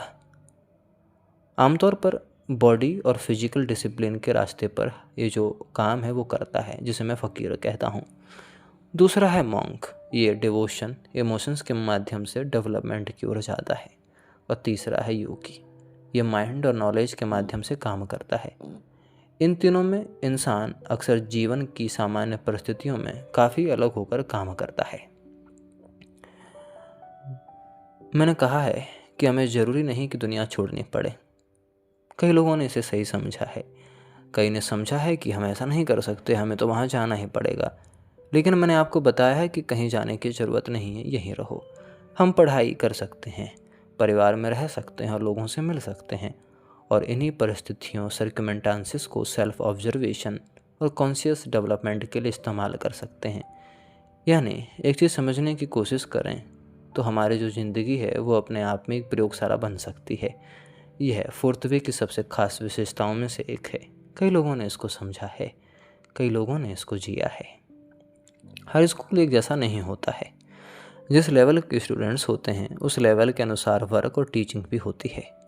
इसलिए केवल किसी जगह को स्कूल कह देने से वह फोर्थ वे का स्कूल नहीं बन जाती। यहाँ एम्फेसिस जो मैं जोर दे रहा हूँ वो क्वालिटी ऑफ वर्क और लेवल ऑफ अंडरस्टैंडिंग पर है। क्वालिटी ऑफ वर्क जितना ज़्यादा होगा हमें क्वांटिटी की आवश्यकता नहीं पड़ेगी, उसी क्वालिटी से क्वांटिटीज़ बन जाएंगी। लेकिन क्वालिटी वर्क की जो फाउंडेशन है वो बहुत कम है, वो मजबूत नहीं है, रोब्यूस्ट नहीं है। उसे हमें बेहतर बनाना है और उस तह तक ले जाना है जो हर दिमाग के लिए खुली हो। देखिए, आखिर में इंसान के अलग अलग लेवल्स की बात होती है। देखिए, सरल रूप में आइडिया यह होता है कि सभी लोग कॉन्शियसनेस और डेवलपमेंट के समान स्तर पर नहीं होते हैं। कुछ लोग लगभग पूरी तरह मैकेनिकल लाइफ में रहते हैं और उसी में ही जीते हैं और उसी में ही मर जाते हैं। कुछ लोग अपने मैकेनिकल नेचर को पहचानना शुरू करते हैं और कुछ लोग कॉन्शियस डेवलपमेंट के रास्ते पर काफ़ी आगे बढ़ जाते हैं। इसलिए मानवता को एक सिंगल साइकोलॉजिकल लेवल मानना फोर्थ वे की दृष्टि से सही नहीं होगा। पार्ट 5। चलिए अब उस डेवलपमेंट के लिए प्रैक्टिकली अपने ऊपर काम शुरू करते हैं। लेकिन ये होगा कैसे? इसलिए मैं आपको इनर वर्क की प्रैक्टिकल शुरुआत बताता हूँ। सिर्फ अपने बारे में जानना काफ़ी नहीं होता। मान लो कि हमने कहीं पढ़ रखा है कि इंसान मैकेनिकल है, तो हमें कॉन्सेप्ट समझ आ सकता है। लेकिन अगले दिन कोई हमें इरिटेट करता है और हम ऑटोमेटिक रिएक्शन दे देते हैं, तो नॉलेज का क्या फ़ायदा हुआ? फोर्थ वे में बार बार यही डिस्टिंक्शन, यही जो भेद है वो समझ में आने की आपको कोशिश करवाता है कि जानने का मतलब ये नहीं होता कि आप उसको करें, यानी उसको एग्जीक्यूशन करें, उसको काम में लाएं। जानने का मतलब हमेशा ये नहीं होता है, और अपने बारे में थ्योरी जानना का मतलब ये नहीं होता कि अपने आप को देख पाना होता है। इसलिए मैं आपको अपने एक्चुअल बिहेवियर को पकड़ने पर जोर दूंगा। सेल्फ ऑब्जर्वेशन केवल मैं क्या सोच रहा हूँ तक सीमित नहीं होती है। हम अपने अंदर कई लेयर्स को देखना शुरू करते हैं। पहले हम बॉडी को देखते हैं कि मैं बैठा हूँ और मेरी मूवमेंट्स कैसी हैं। फिर हम इमोशंस पे जंप करते हैं, फिर थॉट, अटेंशन और रिएक्शन। इसमें सिचुएशन पर ऑटोमेटिकली रिएक्ट होता है और आपको सवाल होता है कि मैं कैसे रिएक्ट करूं और या ना करूं, ये रिएक्शन में होता है। इस तरह धीरे धीरे हमें अपने अंदर का मैकेनिज़्म दिखाई पड़ने लगता है। आइडेंटिफिकेशन का मतलब इसमें यह होता है कि किसी चीज़ के साथ इतना जुड़ जाना कि कुछ समय के लिए हम खुद को उससे अलग ही देख नहीं पाते। जैसे किसी ने हमारी क्रिटिसाइज़ कर दिया, आलोचना कर दी, तुरंत मन में उसने ऐसा कैसे कह दिया या फिर मैं उसे कैसे जवाब दूंगा। इसके बाद पूरी बातचीत दिमाग में दोबारा चलने लगती है। हम इस घटना को ऑब्जर्व नहीं कर पाते, हम तो बस उस घटना में फंस जाते हैं। यही आइडेंटिफिकेशन होती है। ज़रा छोटी कहानी से समझने की कोशिश करें। मैं इस कहानी को अपने स्टूडेंट्स को बताने की पूरी कोशिश करता हूँ ताकि वो इस कॉन्सेप्ट को पूरा समझ जाएं। मान लो कि 2 स्टूडेंट्स हैं। एक विद्यार्थी को टीचर ने कहा कि तुम्हारा आंसर गलत है, तुमने जो जवाब दिया है वो गलत है। पहला स्टूडेंट तुरंत सोचता है कि टीचर मुझे पसंद नहीं करता शायद, इसलिए उसने मुझसे ऐसा कहा होगा, और फिर उसका मूड ख़राब हो जाता है। फिर वह दोस्तों से टीचर की शिकायत करता है और फिर घर जाकर उसी बात के बारे में सोचता है। दूसरा स्टूडेंट सोचता है कि मुझे क्रिटिसिज्म सुनकर अंदर इरिटेशन हुआ, लेकिन क्यों? वह अपने रिएक्शंस को ऑब्जर्व करना शुरू करता है। मेरे हिसाब से दूसरा स्टूडेंट सेल्फ वर्क के ज़्यादा करीब है, क्योंकि उसने इमोशन को देखा है और उसके साथ पूरी तरह से आइडेंटिफाई नहीं हुआ है। देखिए, कंसिडरिंग एक शब्द है, मतलब दूसरों की राय का कैदी बनना। हाँ, मैं इसको यही मतलब दिया करता हूँ। अगर इसको सरल भाषा में समझने की कोशिश करें तो दूसरे लोग मेरे बारे में क्या सोचते हैं, इसको ज़रूरत से ज़्यादा हमने महत्व दे दिया है। खासकर आजकल के मॉडर्न इंसान ने इसका भरपूर उपयोग किया है। जैसे हमने किसी को कुछ कहा और उसने उसका जवाब नहीं दिया, फिर हमें विचार आते हैं कि शायद वह नाराज़ है और मुझे पसंद नहीं करता और शायद मैंने कुछ गलत कर दिया होगा। हमारा मूड एक झटके से चेंज हो जाता है। यहाँ एक्चुअल घटना बहुत छोटी है कि हमें जवाब नहीं मिला, लेकिन माइंड ने उसके ऊपर बहुत बड़ा काम कर दिया, रही का पहाड़ बना दिया। मेरे फोर्थ वे में इस तरह के इंटरनल रिएक्शंस को ऑब्जर्व करना बहुत ज़्यादा इम्पॉर्टेंट है, जो लोगों को सिखाए जाते हैं। देखिए, इंटरनल और एक्सटर्नल कंसिडरिंग को दो स्तरों पर समझा जा सकता है। एक्सटर्नल कंसिडरिंग का मतलब है कि हम दूसरे इंसान की वास्तविक स्थिति को ध्यान में रखते हैं। जैसे वह भी व्यस्त हो सकता है, बिजी हो सकता है, इसलिए मैं बार बार शायद उसे परेशान नहीं करूँगा और मुझे ऐसा करना भी नहीं चाहिए। यह कॉन्शियस सोशल अवेयरनेस होती है। दूसरी होती है इंटरनल कंसिडरिंग, यानी हम लगातार सोचते हैं इसमें कि उसने मेरे साथ ऐसा क्यों किया, लोग मुझे रिस्पेक्ट क्यों नहीं करते और मेरी बात को इम्पोर्टेंस क्यों नहीं मिलती। ये सेल्फ सेंटर्ड इमोशनल इन्वॉल्वमेंट बन जाता है। फोर्थ वे में इंटरनल कंसिडरिंग को मैकेनिकल बिहेवियर के रूप में ऑब्जर्व किया जाता है। देखिए, नेगेटिव इमोशंस पर हमें ध्यान देने की ज़रूरत है। नेगेटिव इमोशंस का मतलब सिर्फ ये नहीं होता कि गुस्सा है, सिर्फ गुस्सा नहीं होता। आपको इनके बीच में भेद करना ज़रूरी होगा। जैसे इरिटेशन और किसी के प्रति शिकायत करना, लगातार दूसरों को ब्लेम करना। इन इमोशंस की खास समस्या यह होती है कि ये अक्सर खुद को जस्टिफाई करते रहते हैं। जैसे हम कहते हैं कि मुझे गुस्सा इसलिए आया क्योंकि उसने गलत किया है, फिर आपका मन कहता है कि और मुझे गुस्सा करने का पूरा अधिकार था, फिर असल में गलती उसकी थी। इस तरह इमोशन खुद को सही साबित करते रहते हैं, लेकिन हम वास्तविक कंक्लूजन पे पहुंच ही नहीं पाते। मैंने अपने जीवन में सेल्फ पिटी को लोगों को समझाने पर बहुत जोर दिया है। सेल्फ पिटी का मतलब केवल रोना नहीं होता, यह अंदर का नैरेटिव होता है। जैसे मेरे साथ ही हमेशा ऐसा क्यों होता है, या फिर मैं इतना करता हूँ फिर भी कोई अप्रिशिएट मुझे नहीं करता, कोई तारीफ़ मेरी नहीं करता। ये सेल्फ पिटी आपके अंदर चलती रहती है। ध्यान दो, यह इंसान केवल घटना को नहीं देखता है, वह अपने चारों ओर के इमोशनल स्टोरी बनाता है। सेल्फ ऑब्जर्वेशन का काम है कि उस स्टोरी को देखने का काम करना। जैसे वो स्टोरी आपके सामने या आपका माइंड उसको प्रोजेक्ट कर रहा है, उसे वैसे ही देखना, उसके रियल फॉर्म में, बिना जज किए। यह इमेजिनेशन का मतलब क्रिएटिव इमेजिनेशन नहीं होगी, यह आपको सेल्फ पिटी में भी और जितने भी मेथड्स मैंने पहले बताए हैं वह आपको मदद करेगी। फोर्थ वे में अक्सर अनकंट्रोल्ड इमेजिनेशन की बात होती है। जैसे किसी ने हमें सेंटेंस एक कहा और हमारा माइंड आगे की पूरी कहानी बना देता है कि अगर उसने ऐसा कहा है तो शायद वह मुझे शायद पसंद नहीं करता। अगर उसने उस इवेंट का जिक्र किया है तो हो सकता है कि वो वहाँ गया हो, या फिर सब लोग मेरे खिलाफ हो जाएंगे। ये सुनने के बाद अभी तक वास्तविक में कुछ हुआ ही नहीं होता, लेकिन माइंड ने 10 घटनाएं बना ली होती हैं। यह मैकेनिकल इमेजिनेशन का एक बहुत अच्छा एग्जाम्पल होता है। इसी में जो लाइंग होता है वो अपने आप से झूठ के कॉन्सेप्ट को आगे बढ़ा देता है।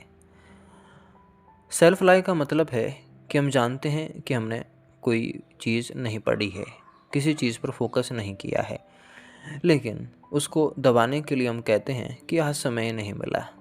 फिर अगर थोड़ा ऑब्जर्व करें तो हमें पता चलेगा कि हमने और जगह टाइम वेस्ट कर दिया, अननेसेसरी टास्क में अपना टाइम वेस्ट कर दिया, या मैंने अपना टाइम दूसरी चीज़ों में दे दिया। दूसरा स्टेटमेंट अनकंफर्टेबल होता है, लेकिन सेल्फ ऑब्जर्वेशन के ज़्यादा करीब होता है। अगर हम ये कहते रहे हैं कि मुझे अच्छा इंसान बनना है, तो ये एक वैग्यू चीज़ होगी, एक ख़राब चीज़ होगी। इसके बजाय कोई स्पेसिफिक इनर एम होना चाहिए। देखिए, मैं अपने ऑटोमेटिक रिएक्शंस को पहचानता हूँ, ये आपका एम हो सकता है। या फिर मैं अपनी अटेंशन को ज़्यादा कॉन्शियसली डायरेक्ट करता ना चाहता हूँ, ये आपका एम हो सकता है। अच्छा इंसान बनने का जो एम है वो बहुत ज़्यादा हो जाएगा। ध्यान रखें, अगर आप किसी बड़ी चीज़ के लिए, बड़े लक्ष्य के लिए अपनी छोटी डिज़ायर्स को ख़त्म करना चाहें और उनको ख़त्म करते हैं, तो एक दिन आपको उसी बड़े लक्ष्य से नफ़रत हो जाएगी। इसलिए पहले पहले ही कदम से शुरू करें। जहाँ पहले कदम पे आपको चीज़ें दिखती हैं, उन पर आप पैर रखें और आगे बढ़ते जाएं। उनको अप्रिशिएट करें। ये देखें कि आप कॉन्शियसली डायरेक्ट अपनी ज़िंदगी में हो रहे हैं या नहीं हो रहे। अगर आपको अच्छा इंसान बनना है, तो केवल इन 5 शब्दों को नहीं पकड़ लें कि मुझे अच्छा इंसान बनना है, बल्कि उसमें आने वाले स्टेप्स की ओर ध्यान दें। देखिए, मान लो कि हमारा एम है कि मैं अपनी इरिटेशन को ऑब्जर्व करूँगा। अब पूरे दिन देखने की कोशिश करो कि इरिटेशन कब आती है, किसके साथ आती है और किस सिचुएशन में आती है और किस मोमेंट आती है। जैसे किसी ने हमको बीच में रोक दिया बोलते वक्त, तो हमारी बॉडी टेंस हो जाती है। विचार आता है कि इसे मेरी बात शायद पूरी नहीं समझनी चाहिए, क्योंकि ये इसके लायक ही नहीं है। इरिटेशन होती है। वो हम बोलने को ज़्यादा महसूस करते हैं और तुरंत जवाब देने की कोशिश करते हैं। अब हमारे पास अपने बारे में एक फैक्ट होता है। यही फोर्थ वे का एक प्रैक्टिकल फ्लेवर है। मान लो कि हम अपने रिएक्शंस को ऑब्जर्व कर रहे हैं, लेकिन कुछ देर बाद हम ऑब्जर्वेशन ही भूल गए। फिर हम पूरी तरह रिएक्शंस में चले जाएंगे। इसलिए सेल्फ ऑब्जर्वेशन बराबर मैं क्या कर रहा हूँ ये देखना होता है। सेल्फ रिमेम्बरिंग का मतलब भी कि मैं यह भी याद रखूँ कि मैं यहाँ हूँ, ये सेल्फ रिमेम्बरिंग का मतलब होता है। दोनों को साथ लाने का प्रयास फोर्थ वे में बहुत ज़्यादा महत्वपूर्ण है। लोगों को मैंने सालों से सिखाया है। चलिए, सुबह की बात को अब दोहराने की दोबारा कोशिश करते हैं। एक बहुत ही सिंपल डिफरेंस है कॉन्शियस और मैकेनिकल एक्शन में। मैकेनिकल जो एक्शन होता है, वो कोई उत्तेजना उठने पर रिएक्ट करता है। किसी ने कुछ कहा तो हम तुरंत जवाब दे देंगे।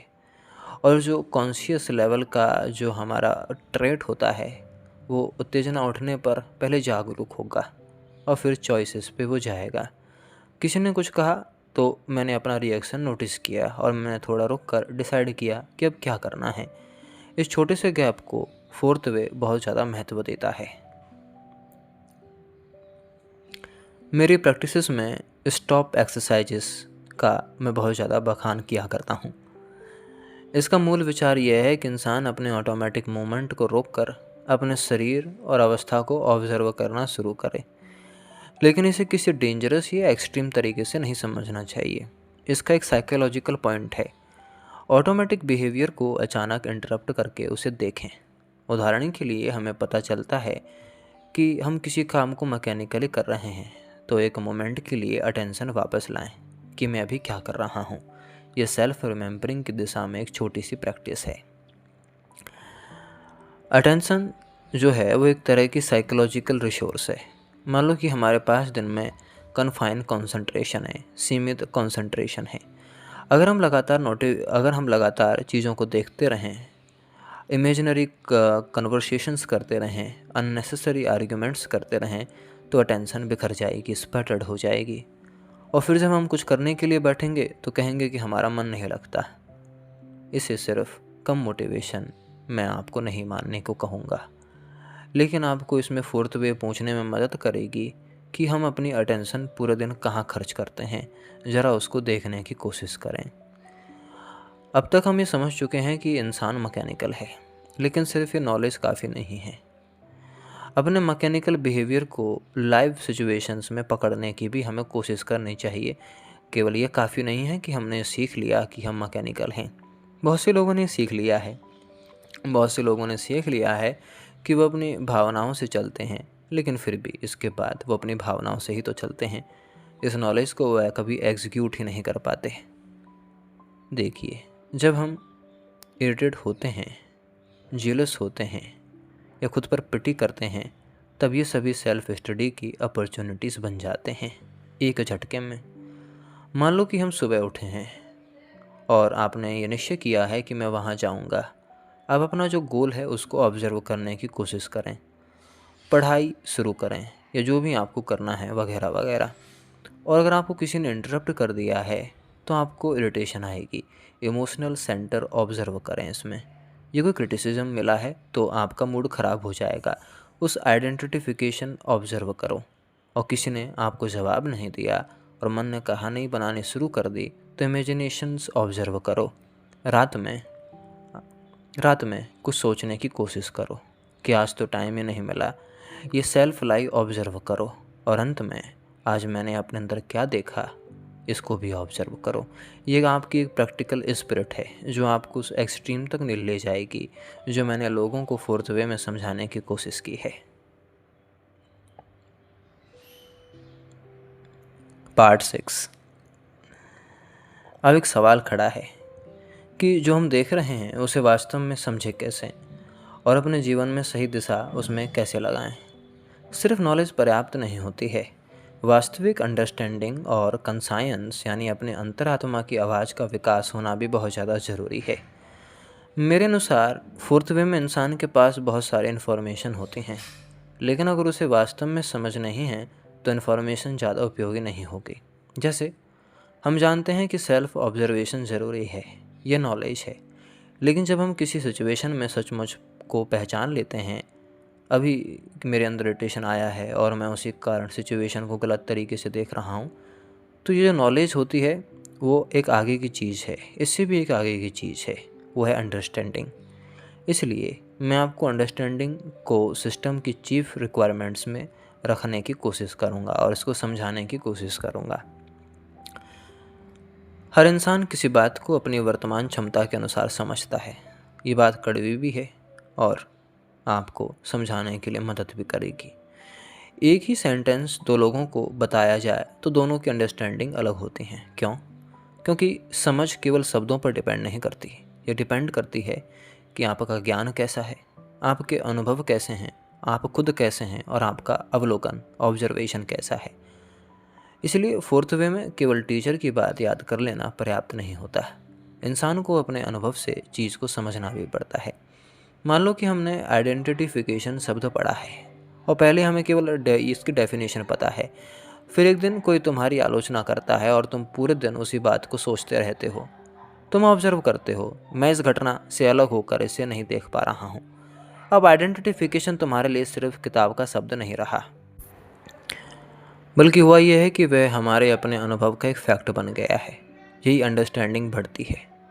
इसलिए आप पहले रीड करें, ऑब्जर्व करें, एक्सपीरियंस करें, कंपेयर करें और चीज़ों को अंडरस्टैंड करें।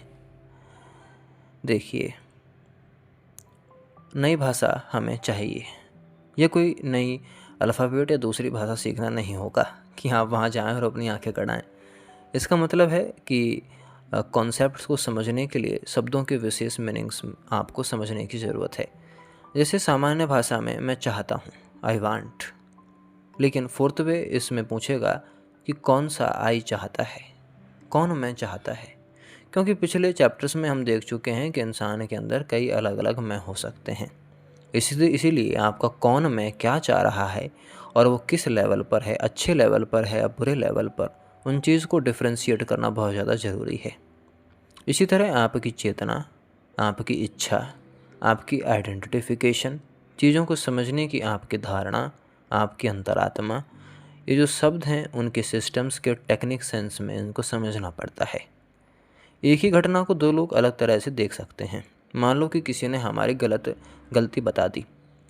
पहला एटीट्यूड ये होगा किसने मेरी बेइज्जती कर दी है, अब हम डिफेंसिव हो जाएंगे। दूसरा एटीट्यूड ये होगा कि मुझे अनकंफर्टेबल तो लगा, लेकिन शायद इससे मुझे अपने बिहेवियर के बारे में कुछ देखने को मिल सकता है।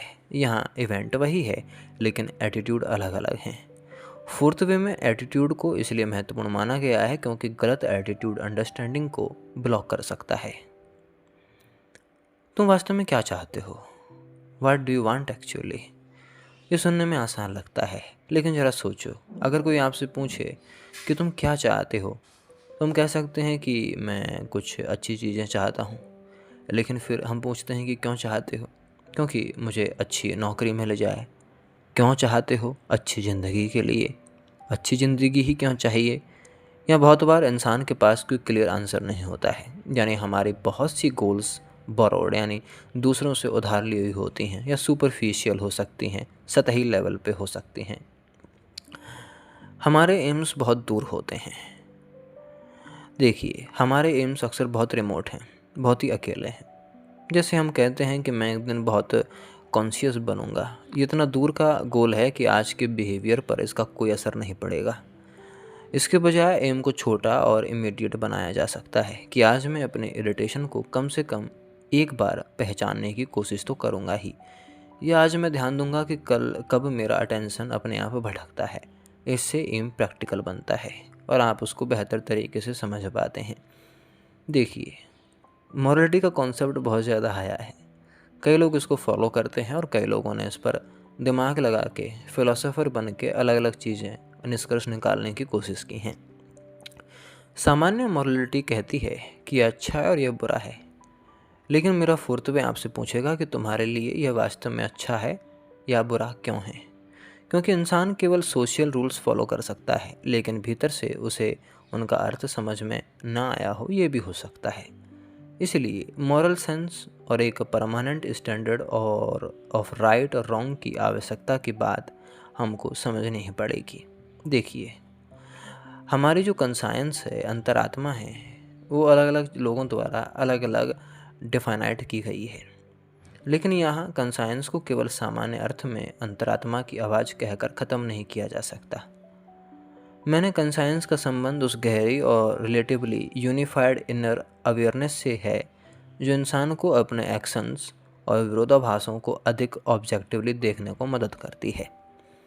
जैसे हम किसी इंसान से कठोर व्यवहार करते हैं, बाहर से हम जस्टिफिकेशन दे सकते हैं कि उसकी गलती थी, लेकिन अंदर एक दूसरा हिस्सा अब जानता है कि मैंने ज़रूरत से ज़्यादा रिएक्शन दिया था।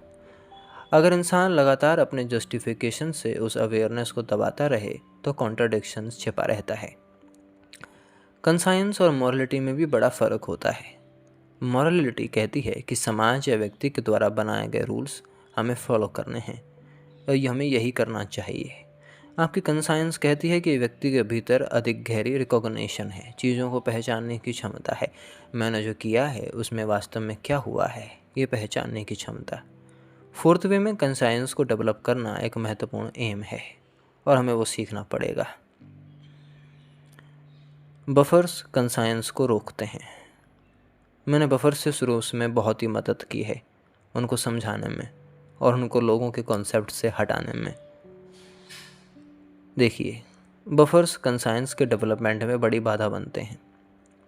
जैसे हम अगर किसी से रूड हो जाएं तो अंदर से कॉन्ट्रडिक्शंस पैदा हो जाएगा कि शायद मैंने गलत किया है। लेकिन आपका जो बफर है, वो जो पागलपन का बफर है, वो तुरंत आपके पास आता है दिमाग में और कहता है कि लेकिन उसने पहले मुझे परेशान किया था, इसलिए मैंने उससे रूड बिहेवियर किया। फिर दूसरा बफर आएगा, वो कहेगा वैसे भी वह डिज़र्व इसको करता था। अब हमें अपनी पूरी रिस्पॉन्सिबिलिटी महसूस नहीं होती। बफर कॉन्ट्रडिक्शंस को स्मूथ कर देता है, इसलिए इंसान अपने वास्तविक स्थिति को साफ साफ देख ही नहीं पाता।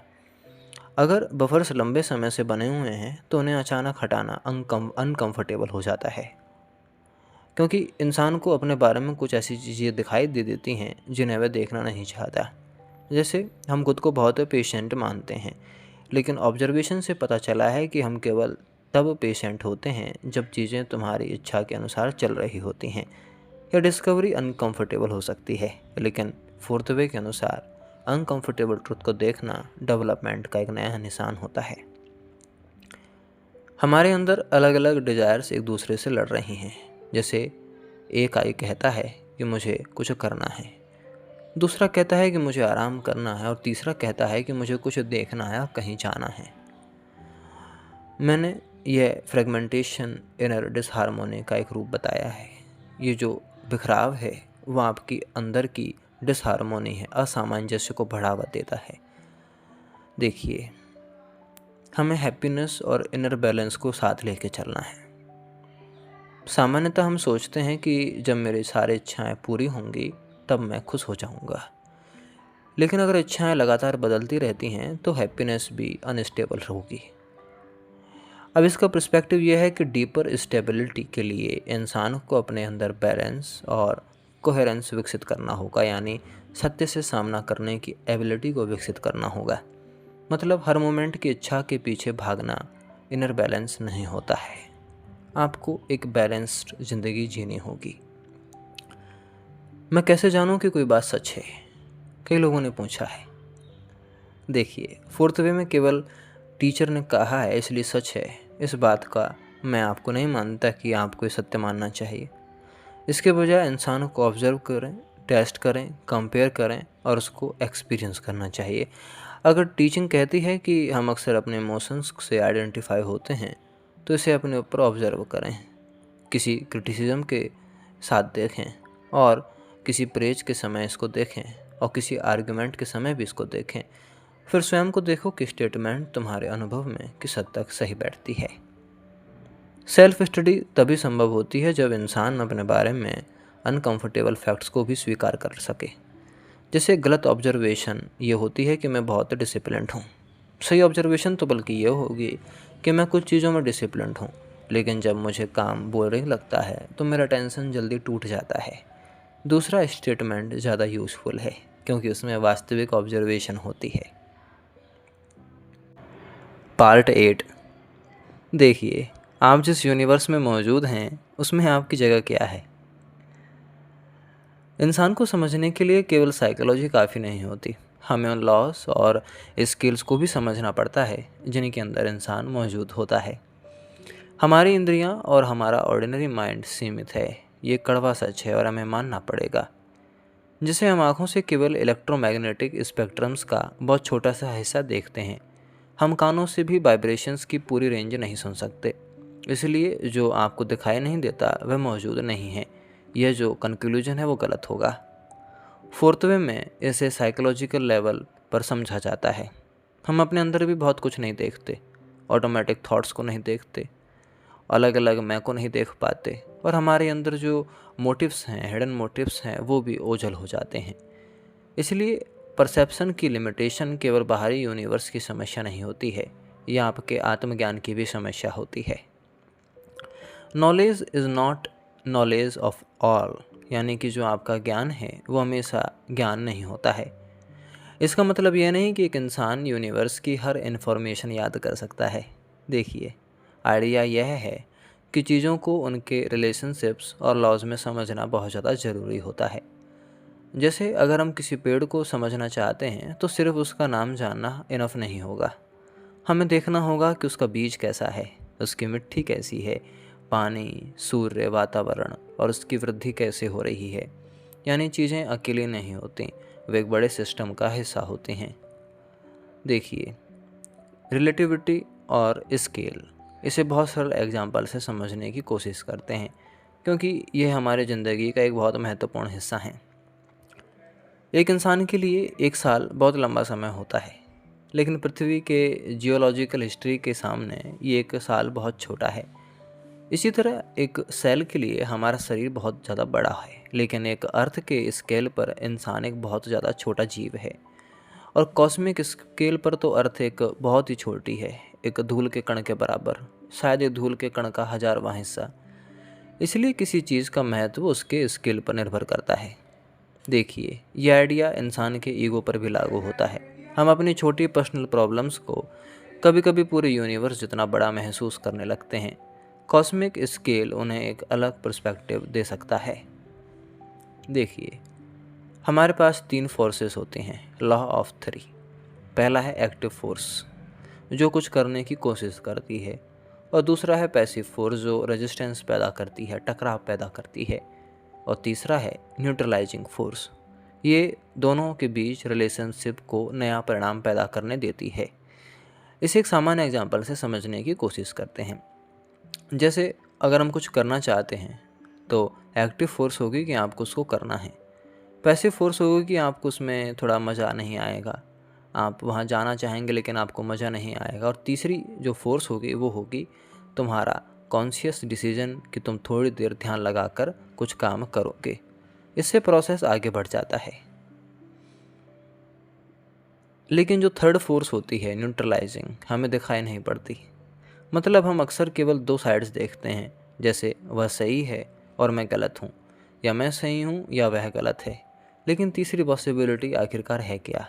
शायद दोनों के पास कुछ इन्फॉर्मेशन सही हो, या कोई तीसरी परिस्थिति हो जो दोनों के कॉन्फ्लिक्ट को बदल सकती हो।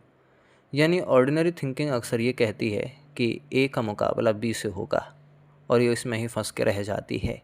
लॉ ऑफ थ्री हमें पूछती है, सामने आके खड़ी हो जाती है कि आपकी तीसरी फोर्स जो न्यूट्रलाइजिंग है वो कहाँ है।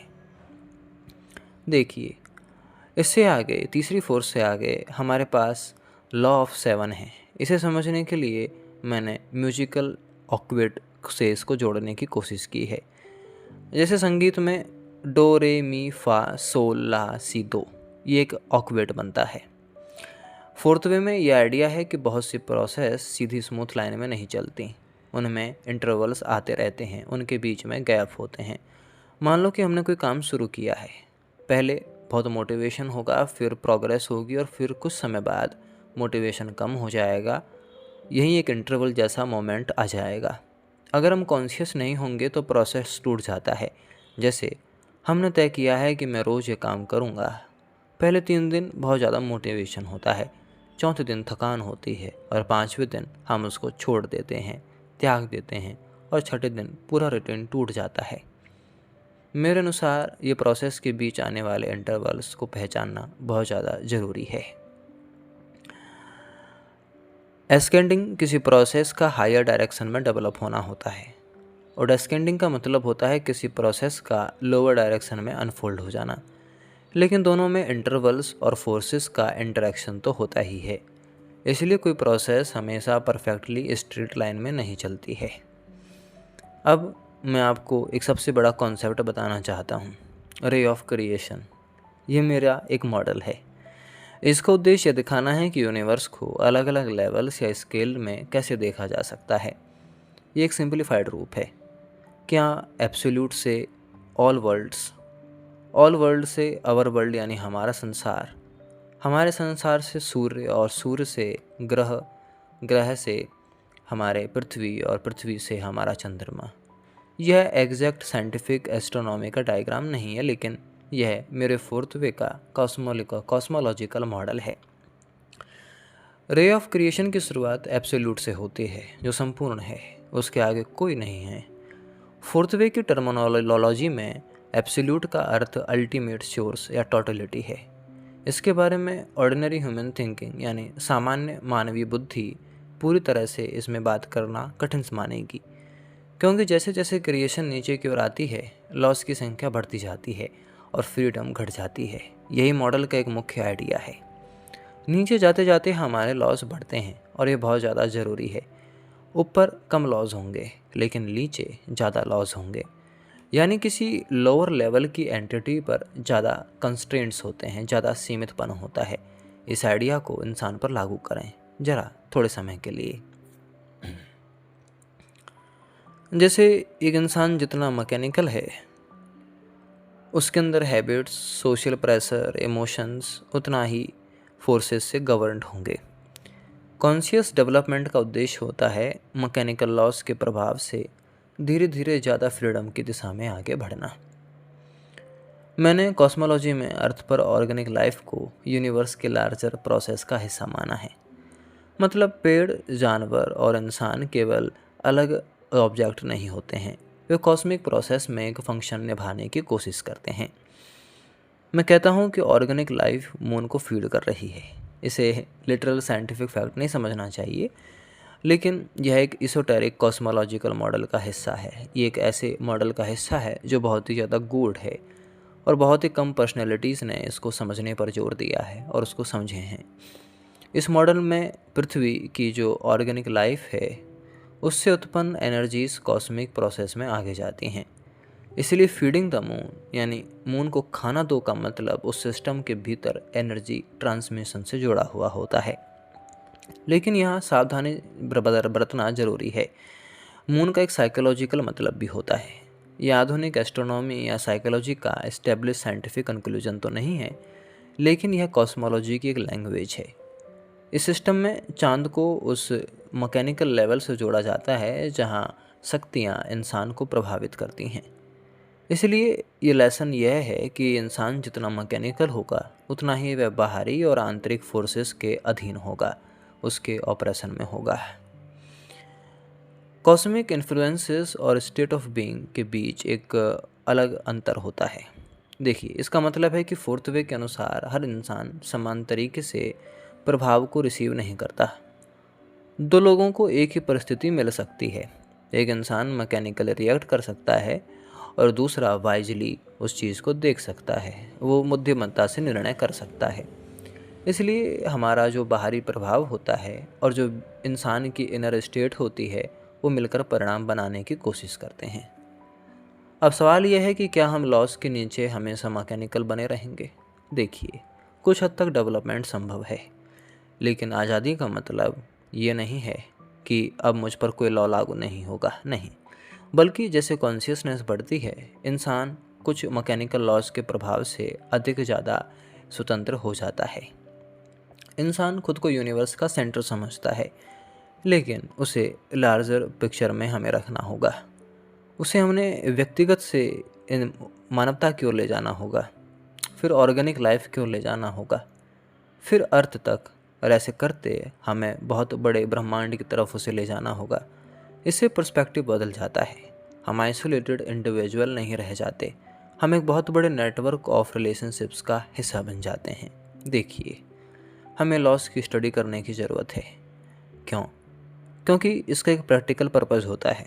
हम अपने जीवन में लॉस को पहचानते हैं। जैसे अगर हम जानते हैं कि हमारी कंसंट्रेशन कुछ समय बाद नेचुरली गिरती है, तो हम पहले से इंटरवल के लिए तैयार हो सकते हैं। अगर हम जानते हो कि क्रिटिसिज्म पर हमारा ऑटोमेटिक रिएक्शन आता है, तो अगली बार उसे ऑब्जर्व किया जा सकता है। यानी लॉ का मतलब ऑब्जर्वेशन है, और ऑब्जर्वेशन से डायरेक्ट कॉन्शियस वर्क निकल जाएगा। अब थोड़ा आगे चलते हैं, सामान्य मन की बात करते हैं। देखिए, सामान्य मन कहता है कि मेरे साथ ये क्यों हुआ और ये बहुत ज़्यादा अनफेयर चीज़ है। लेकिन कॉस्मिक लॉस की दृष्टि से कोई घटना हमारी पर्सनल परफॉर्मेंस के अनुसार नहीं चलती। इसका मतलब यह नहीं होता कि मानव समाज में न्याय जो है वो ज़रूरी नहीं होता, बल्कि हमें अपने पर्सनल व्यू पॉइंट से बाहर निकलकर पूछने की ज़रूरत है कि क्या मैं केवल अपनी इच्छा के अनुसार यूनिवर्स को जज कर रहा हूँ या फिर नहीं। देखिए, इसका एक प्रैक्टिकल अर्थ है वर्किंग अगेंस्ट नेचर के लिए, कि इंसान अक्सर अपनी ऑटोमेटिक टेंडेंसीज़ के अनुसार जीता है। अगर उसे नींद आती है तो वो सो जाता है, अगर मन नहीं है तो वो काम छोड़ देता है, गुस्सा आया है तो जवाब दे देता है। लेकिन कॉन्शियस वर्क, जो काम जागरूकता में किया गया है, उसमें इंसान कभी कभी अपनी ऑटोमेटिक टेंडेंसी को ऑब्जर्व करके उससे अलग चॉइस करने की कोशिश करता है। यही सेंस में वह मैकेनिकल नेचर के खिलाफ काम करता है। देखिए, कई लोग पूछ सकते हैं, और कई लोगों ने पूछा भी है, कि हमें इतने बड़े यूनिवर्स को क्यों पढ़ना चाहिए। देखिए, क्योंकि कॉस्मिक स्केल हमें याद दिलाने की कोशिश करेगा कि हम अपने छोटे से साइकोलॉजिकल वर्ल्ड में पूरी रियलिटी नहीं देख सकते हैं। जब हम अपने आप को यूनिवर्स के लार्जर स्ट्रक्चर में देखते हैं, तो सेल्फ इम्पोर्टेंस पर पर्सपेक्टिव आता है, और यही पर्सपेक्टिव जो होता है हमें खुद को याद दिलाने को मदद करता है। देखिए, हमारे पास 3 ऑक्टेवेज ऑफ रेडिएशंस हैं। इसमें 3 ऑक्टेवेज ऑफ रेडिएशंस हैं, और दूसरा है लेटरल ऑक्टेवेट, तीसरा है डिफरेंट लेवल्स ऑफ मैटर, यानी अलग अलग मैटर, और चौथा है टेबल ऑफ हाइड्रोजन्स। ये कॉन्सेप्ट हैं। अब ये फोर्थ वे की विशेष कॉस्मोलॉजिकल लैंग्वेज है, यहाँ आपको समझने की ज़रूरत है। यह हाइड्रोजन का मतलब केवल केमिस्ट्री में मिलने वाला हाइड्रोजन गैस नहीं है। मेरे सिस्टम में हाइड्रोजन्स एनर्जी के अलग अलग लेवल्स को क्लासिफाई करने के लिए एक टेक्निकल स्केल की तरह इस्तेमाल होते हैं। इसलिए इसे मॉडर्न पीरियडिक टेबल के हाइड्रोजन से सीधे बराबर नहीं मानना चाहिए। मैं जानता हूँ उनको, लेकिन हमारा ऑर्डर ऑफ लॉ कुछ और भी करता है। इस सिस्टम में मैटर को केवल सॉलिड, लिक्विड, गैस में डिवाइड करना इनफ नहीं होगा। अलग अलग तरह के एनर्जी की बात हमें करनी होगी। जितना ज़्यादा ऊंचा लेवल होगा हमारा, जो उतना ही सूक्ष्म और लो लेवल का रूप में मॉडल तैयार होगा। यह भी फोर्थ वे की एसोटेरिक कॉस्मोलॉजी है। यह मॉडर्न फिजिक्स का एक्सेप्टेड मॉडल नहीं है। क्या इंसान इवॉल्व कर सकता है? देखिए, उत्तर है हाँ, लेकिन ऑटोमेटिक एवोल्यूशन नहीं होगा। ये बहुत महत्वपूर्ण भेद है। सिर्फ समय गुजरने से कॉन्शियसनेस ऑटोमेटिकली नहीं बढ़ती है। इंसान को सेल्फ ऑब्जर्वेशन करना पड़ता है, कॉन्शियस एफर्ट की आवश्यकता पड़ती है। पार्ट 9।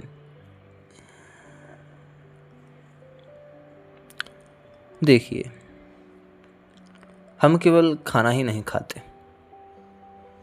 पहले इंटरेस्टिंग बात तो यही है। सामान्य तौर पर हम कहते हैं कि फूड है जो हम खाते हैं, लेकिन मैंने फूड का मतलब ज़्यादा और माना है। इंसान को 3 मुख्य प्रकार के फूड मिलते हैं। पहला है फिजिकल फूड, जो हम खाते और पीते हैं। दूसरा है एयर यानी हवा, जो हम रेस्पायरेशंस के द्वारा लेते हैं, यानी सांसों के द्वारा लेते हैं। तीसरा है इम्प्रेशंस, जो हमारी सेंसेस और माइंड के माध्यम से अंदर आते हैं। यानी फूड, हवा और इम्प्रेशंस, इन तीनों को ऑर्गेनिज्म अलग अलग तरीके से प्रोसेस करता है। इम्प्रेशंस भी फूड का एक हिस्सा होते हैं। क्यों? ये सबसे इंटरेस्टिंग आइडिया है। मान लो कि हम अपने किसी को कुछ कहते हुए सुना है। वह आवाज़ बाहर की घटना होती है, लेकिन वह हमारे अंदर जाकर थॉट, इमोशन और रिएक्शंस पैदा कर देती है। या फिर हमने कोई ब्यूटीफुल स्कैन्स देखा है तो उससे फीलिंग जनरेट होती है, विचार बनता है और दिमाग में स्टोर हो जाती है। इसलिए इम्प्रेशंस भी इंसान के साइकोलॉजिकल सिस्टम के लिए मटेरियल हैं। हम जो देखते हैं, सुनते और अनुभव करते हैं, वह हमें प्रभावित करती है। इसे एक फैक्ट्री की तरह ज़रा सोचने की कोशिश करो। फैक्ट्री में रॉ मटेरियल आता है, फिर उसका प्रोसेसिंग होता है और फिर उससे अलग अलग प्रोडक्ट्स बनाने की कोशिश करते हैं। इसी तरह फूड, एयर और इम्प्रेशंस जो होते हैं, ऑर्गेनिज्म में प्रोसेसिंग करते हैं। उसके बाद वो अलग अलग एनर्जीज बनाते हैं, जिनको हम सब्सटेंसेस कहते हैं, और उनका प्रोडक्शन करते हैं। यही मैं आपको बताने का काम कर रहा था।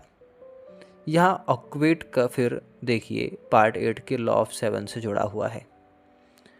यानी जो फूड का प्रोसेस भी एक सिंपल स्ट्रेट लाइन नहीं होता है, उसमें अलग अलग स्टेजेस आते हैं। इसे ब्रॉडली ऐसे समझो, जैसे जो फूड है वो हमारे डाइजेशन में गया, फिर वो ट्रांसफ़र हुआ और फिर वो फाइनल सब्सटेंसेस एनर्जी में आगे बढ़ा और आगे प्रोसेस हुआ। इसे म्यूजिकल ऑक्टेव के मॉडल से एक्सप्लेन किया जा सकता है। पहला, मैकेनिकल शॉक। ये बहुत महत्वपूर्ण कॉन्सेप्ट है। फर्स्ट मैकेनिकल शॉक यानी हमारा डाइजेस्टिव सिस्टम अपने आप चलता है। हम खाना खाते हैं और शरीर ऑटोमेटिकली डाइजेशन शुरू कर देता है। हमें कॉन्शियसली हर डाइजेस्टिव स्टेप नहीं करना पड़ता। हमें कोई अपने शरीर को ऑर्डर देने की ज़रूरत नहीं पड़ती है। इसीलिए यह प्रोसेस लार्जली मैकेनिकल होता है। हमें पहले फूड एक्टिवेट के डेवलपमेंट को इसी तरह एक्सप्लेन करना होगा। अब दूसरा ऑक्टेव है एयर, जिसे हम सांस लेते हैं। रेस्पिरेशंस भी यानी सांस लेना भी शरीर के लिए एक ट्रांसफॉर्मेशन प्रोसेस होता है। हम ऑक्सीजन लेते हैं और शरीर उसमें केमिकल चेंजेस करता है। लेकिन इसे केवल बायोलॉजिकल रेस्पिरेशन की तरह नहीं देखना चाहिए, बल्कि इसे अपने ब्रॉडर एनर्जी ट्रांसफॉर्मेशन मॉडल में देखना चाहिए। इसलिए खाने से शक्ति बनती है और हवा से शक्ति बनती है। इसमें अलग अलग प्रोसेस भी होते हैं। तीसरा है इम्प्रेशंस। इम्प्रेशंस हमारे अंदर लगातार आते रहते हैं, लेकिन यहाँ एक प्रॉब्लम है। हम इम्प्रेशंस को कॉन्शियसली रिसीव नहीं कर पाते। कोई हमें कुछ कहता है तो हम तुरंत रिएक्ट कर देते हैं। कोई तारीफ़ करता है तो हमारे चेहरे पर मुस्कुराहट आ जाती है। कोई क्रिटिसिज्म करता है तो हम डिफेंसिव हो जाते हैं। इसका सीधा सा मतलब यह है कि इम्प्रेशन आया और ऑटोमेटिक मैकेनिज्म ने उसे पकड़ लिया, ग्रैब कर लिया। देखिए, ये बहुत महत्वपूर्ण है कि हम पहले फर्स्ट कॉन्शियस शॉक को जानने की कोशिश करें। फोर्थ वे का प्रैक्टिकल ऐसा यहीं से शुरू होगा। इम्प्रेशन आया तो नॉर्मली इम्प्रेशन से ऑटोमेटिक रिएक्शन होता है, लेकिन अगर हम इम्प्रेशंस को सेल्फ रिमेम्बरिंग के साथ जोड़ दें तो प्रोसेस में कॉन्शियस एलिमेंट आ जाएगा। इसी को मैंने कॉन्शियस वर्ड्स की दिशा में समझाया है। 10 सामान्य जीवन में बहुत सी चीज़ें हमारे साथ होती हैं। अनजाने में होते हैं। फोर्थ वे में हमें सीखने की ज़रूरत है कि कॉन्शियस एफर्ट से कुछ करना कैसे शुरू होता है। देखिए, पहली नज़र में ये हमें बहुत अजीब लगता है कि हम नहीं कर सकते, लेकिन हम रोज़ कहते हैं कि मैं करूँगा, मैं गुस्सा नहीं करूँगा। तो मैं आपसे एक सवाल पूछता हूँ, क्या हम वास्तव में वही करते हैं जो हमने कॉन्शियसली डिसाइड किया हुआ होता है? मान लो कि हमने तय किया है कि आज 3 घंटे मैं पढ़ूंगा, फिर थोड़ी देर बाद ध्यान भटक जाता है, फिर हम कहीं और ध्यान लगा लेते हैं और फिर थक जाते हैं और कोई दूसरा काम कर देते हैं और फिर कहते हैं कि मैं कल कर लूँगा। तो ओरिजिनल डिसीजन कहाँ गया आपका? यही मेरा स्ट्रॉन्ग पॉइंट है। हमें अपने ऊपर जितना कंट्रोल समझते हैं, हकीकत तो यह है कि हमें उतना कंट्रोल अक्सर हमारे पास होता नहीं है। जैसे हमारे अंदर एक स्ट्रॉन्ग इल्यूजन होता है कि मैंने डिसाइड किया इसलिए मैं कर सकता हूँ, लेकिन मेरे अनुसार ऑर्डिनरी पर्सन में बहुत सारे अलग अलग मैं होते हैं। सुबह वाला मैं कहता है कि आज से डिसिप्लिन होगा, दोपहर वाला मैं कहता है कि आज थोड़ा आराम होगा, शाम वाला मैं तो कुछ और ही कहता है, वो अपने हक जताता है, वो कहता है कि कल से मैं पक्का करूँगा। इसलिए एक परमानेंट विल के बजाय अलग अलग डिजायर्स की कंपटीशन चल रही होती हैं। हम वास्तव में देख ही नहीं पाते कि हमारे अंदर चल क्या रहा होता है। सामान्य भाषा में विल यानी कि जो मैं चाहता हूँ उसे करने की ताकत है, लेकिन मैंने इससे ज़्यादा स्ट्रिक्ट मीनिंग दी है। मेरे अनुसार रियल विल तब संभव होती है जब इंसान के अंदर एक सफिशिएंटली स्टेबल सेंटर हो जो बाकी कॉन्फ्लिक्ट डिजायर्स को कंट्रोल कर सके। इसलिए इच्छा का मतलब विल अगर हम कहते हैं तो गलत होगा। ठीक है, हमारा विल वास्तव में क्या है? हमारी ऑर्डिनरी विल अक्सर अलग अलग डिजायर्स का रिजल्टेंट होती है। मान लो कि हमें कुछ करना है, पढ़ना है, आराम करना है और सफल होना है। इन सब के बीच जो डिज़ायर है उस समय स्ट्रॉन्ग हो जाती है और वही व्यवहार को डिटरमाइन करती है। इसीलिए हमें लगता है कि मैंने किया है, लेकिन अंदर से शायद ये हुआ होगा कि एक डिज़ायर बाकी डिज़ायर्स पर भारी पड़ गई होगी। इसी से इनर कॉन्फ्लिक्ट पैदा होता है। जैसे हम जानते हैं कि हमें कुछ तैयारी करनी चाहिए, लेकिन दूसरा हिस्सा कहता है कि अभी मन नहीं कर रहा, तीसरा कहता है कि पहले थोड़ा एंटरटेनमेंट हो जाए और चौथा कहता है कि कल ज़्यादा पढ़ लेंगे, और फिर रात में आप कहते हैं अपने आप से कि आज मैंने पढ़ाई क्यों नहीं की। ये संघर्ष मैं आपको बताने की कोशिश कर रहा हूँ और आपको जितना जल्दी हो सके इसको समझने की कोशिश करनी चाहिए, और ये बहुत ज़्यादा महत्वपूर्ण है समझना।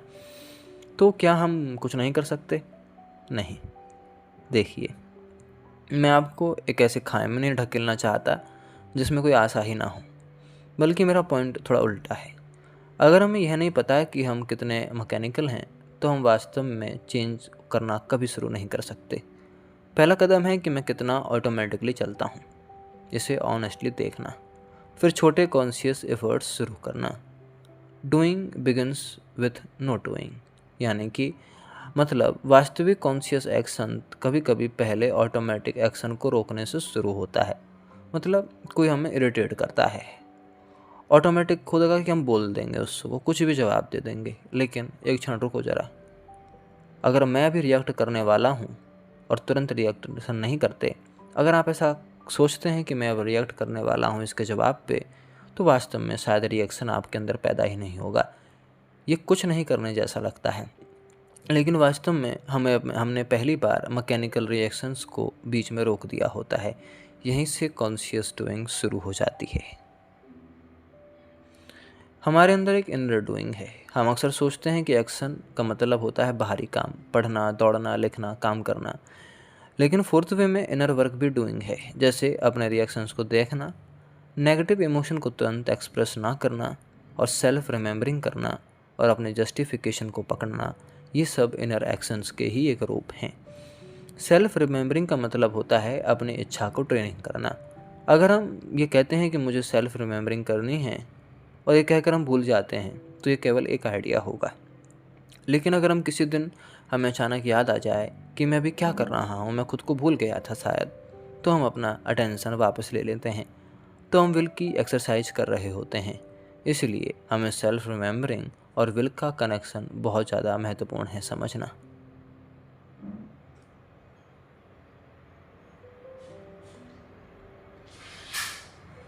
इसी के साथ ये किताब समाप्त हो जाती है। आज के एपिसोड में इतना ही। एक और शानदार वीडियो में लौटते हैं।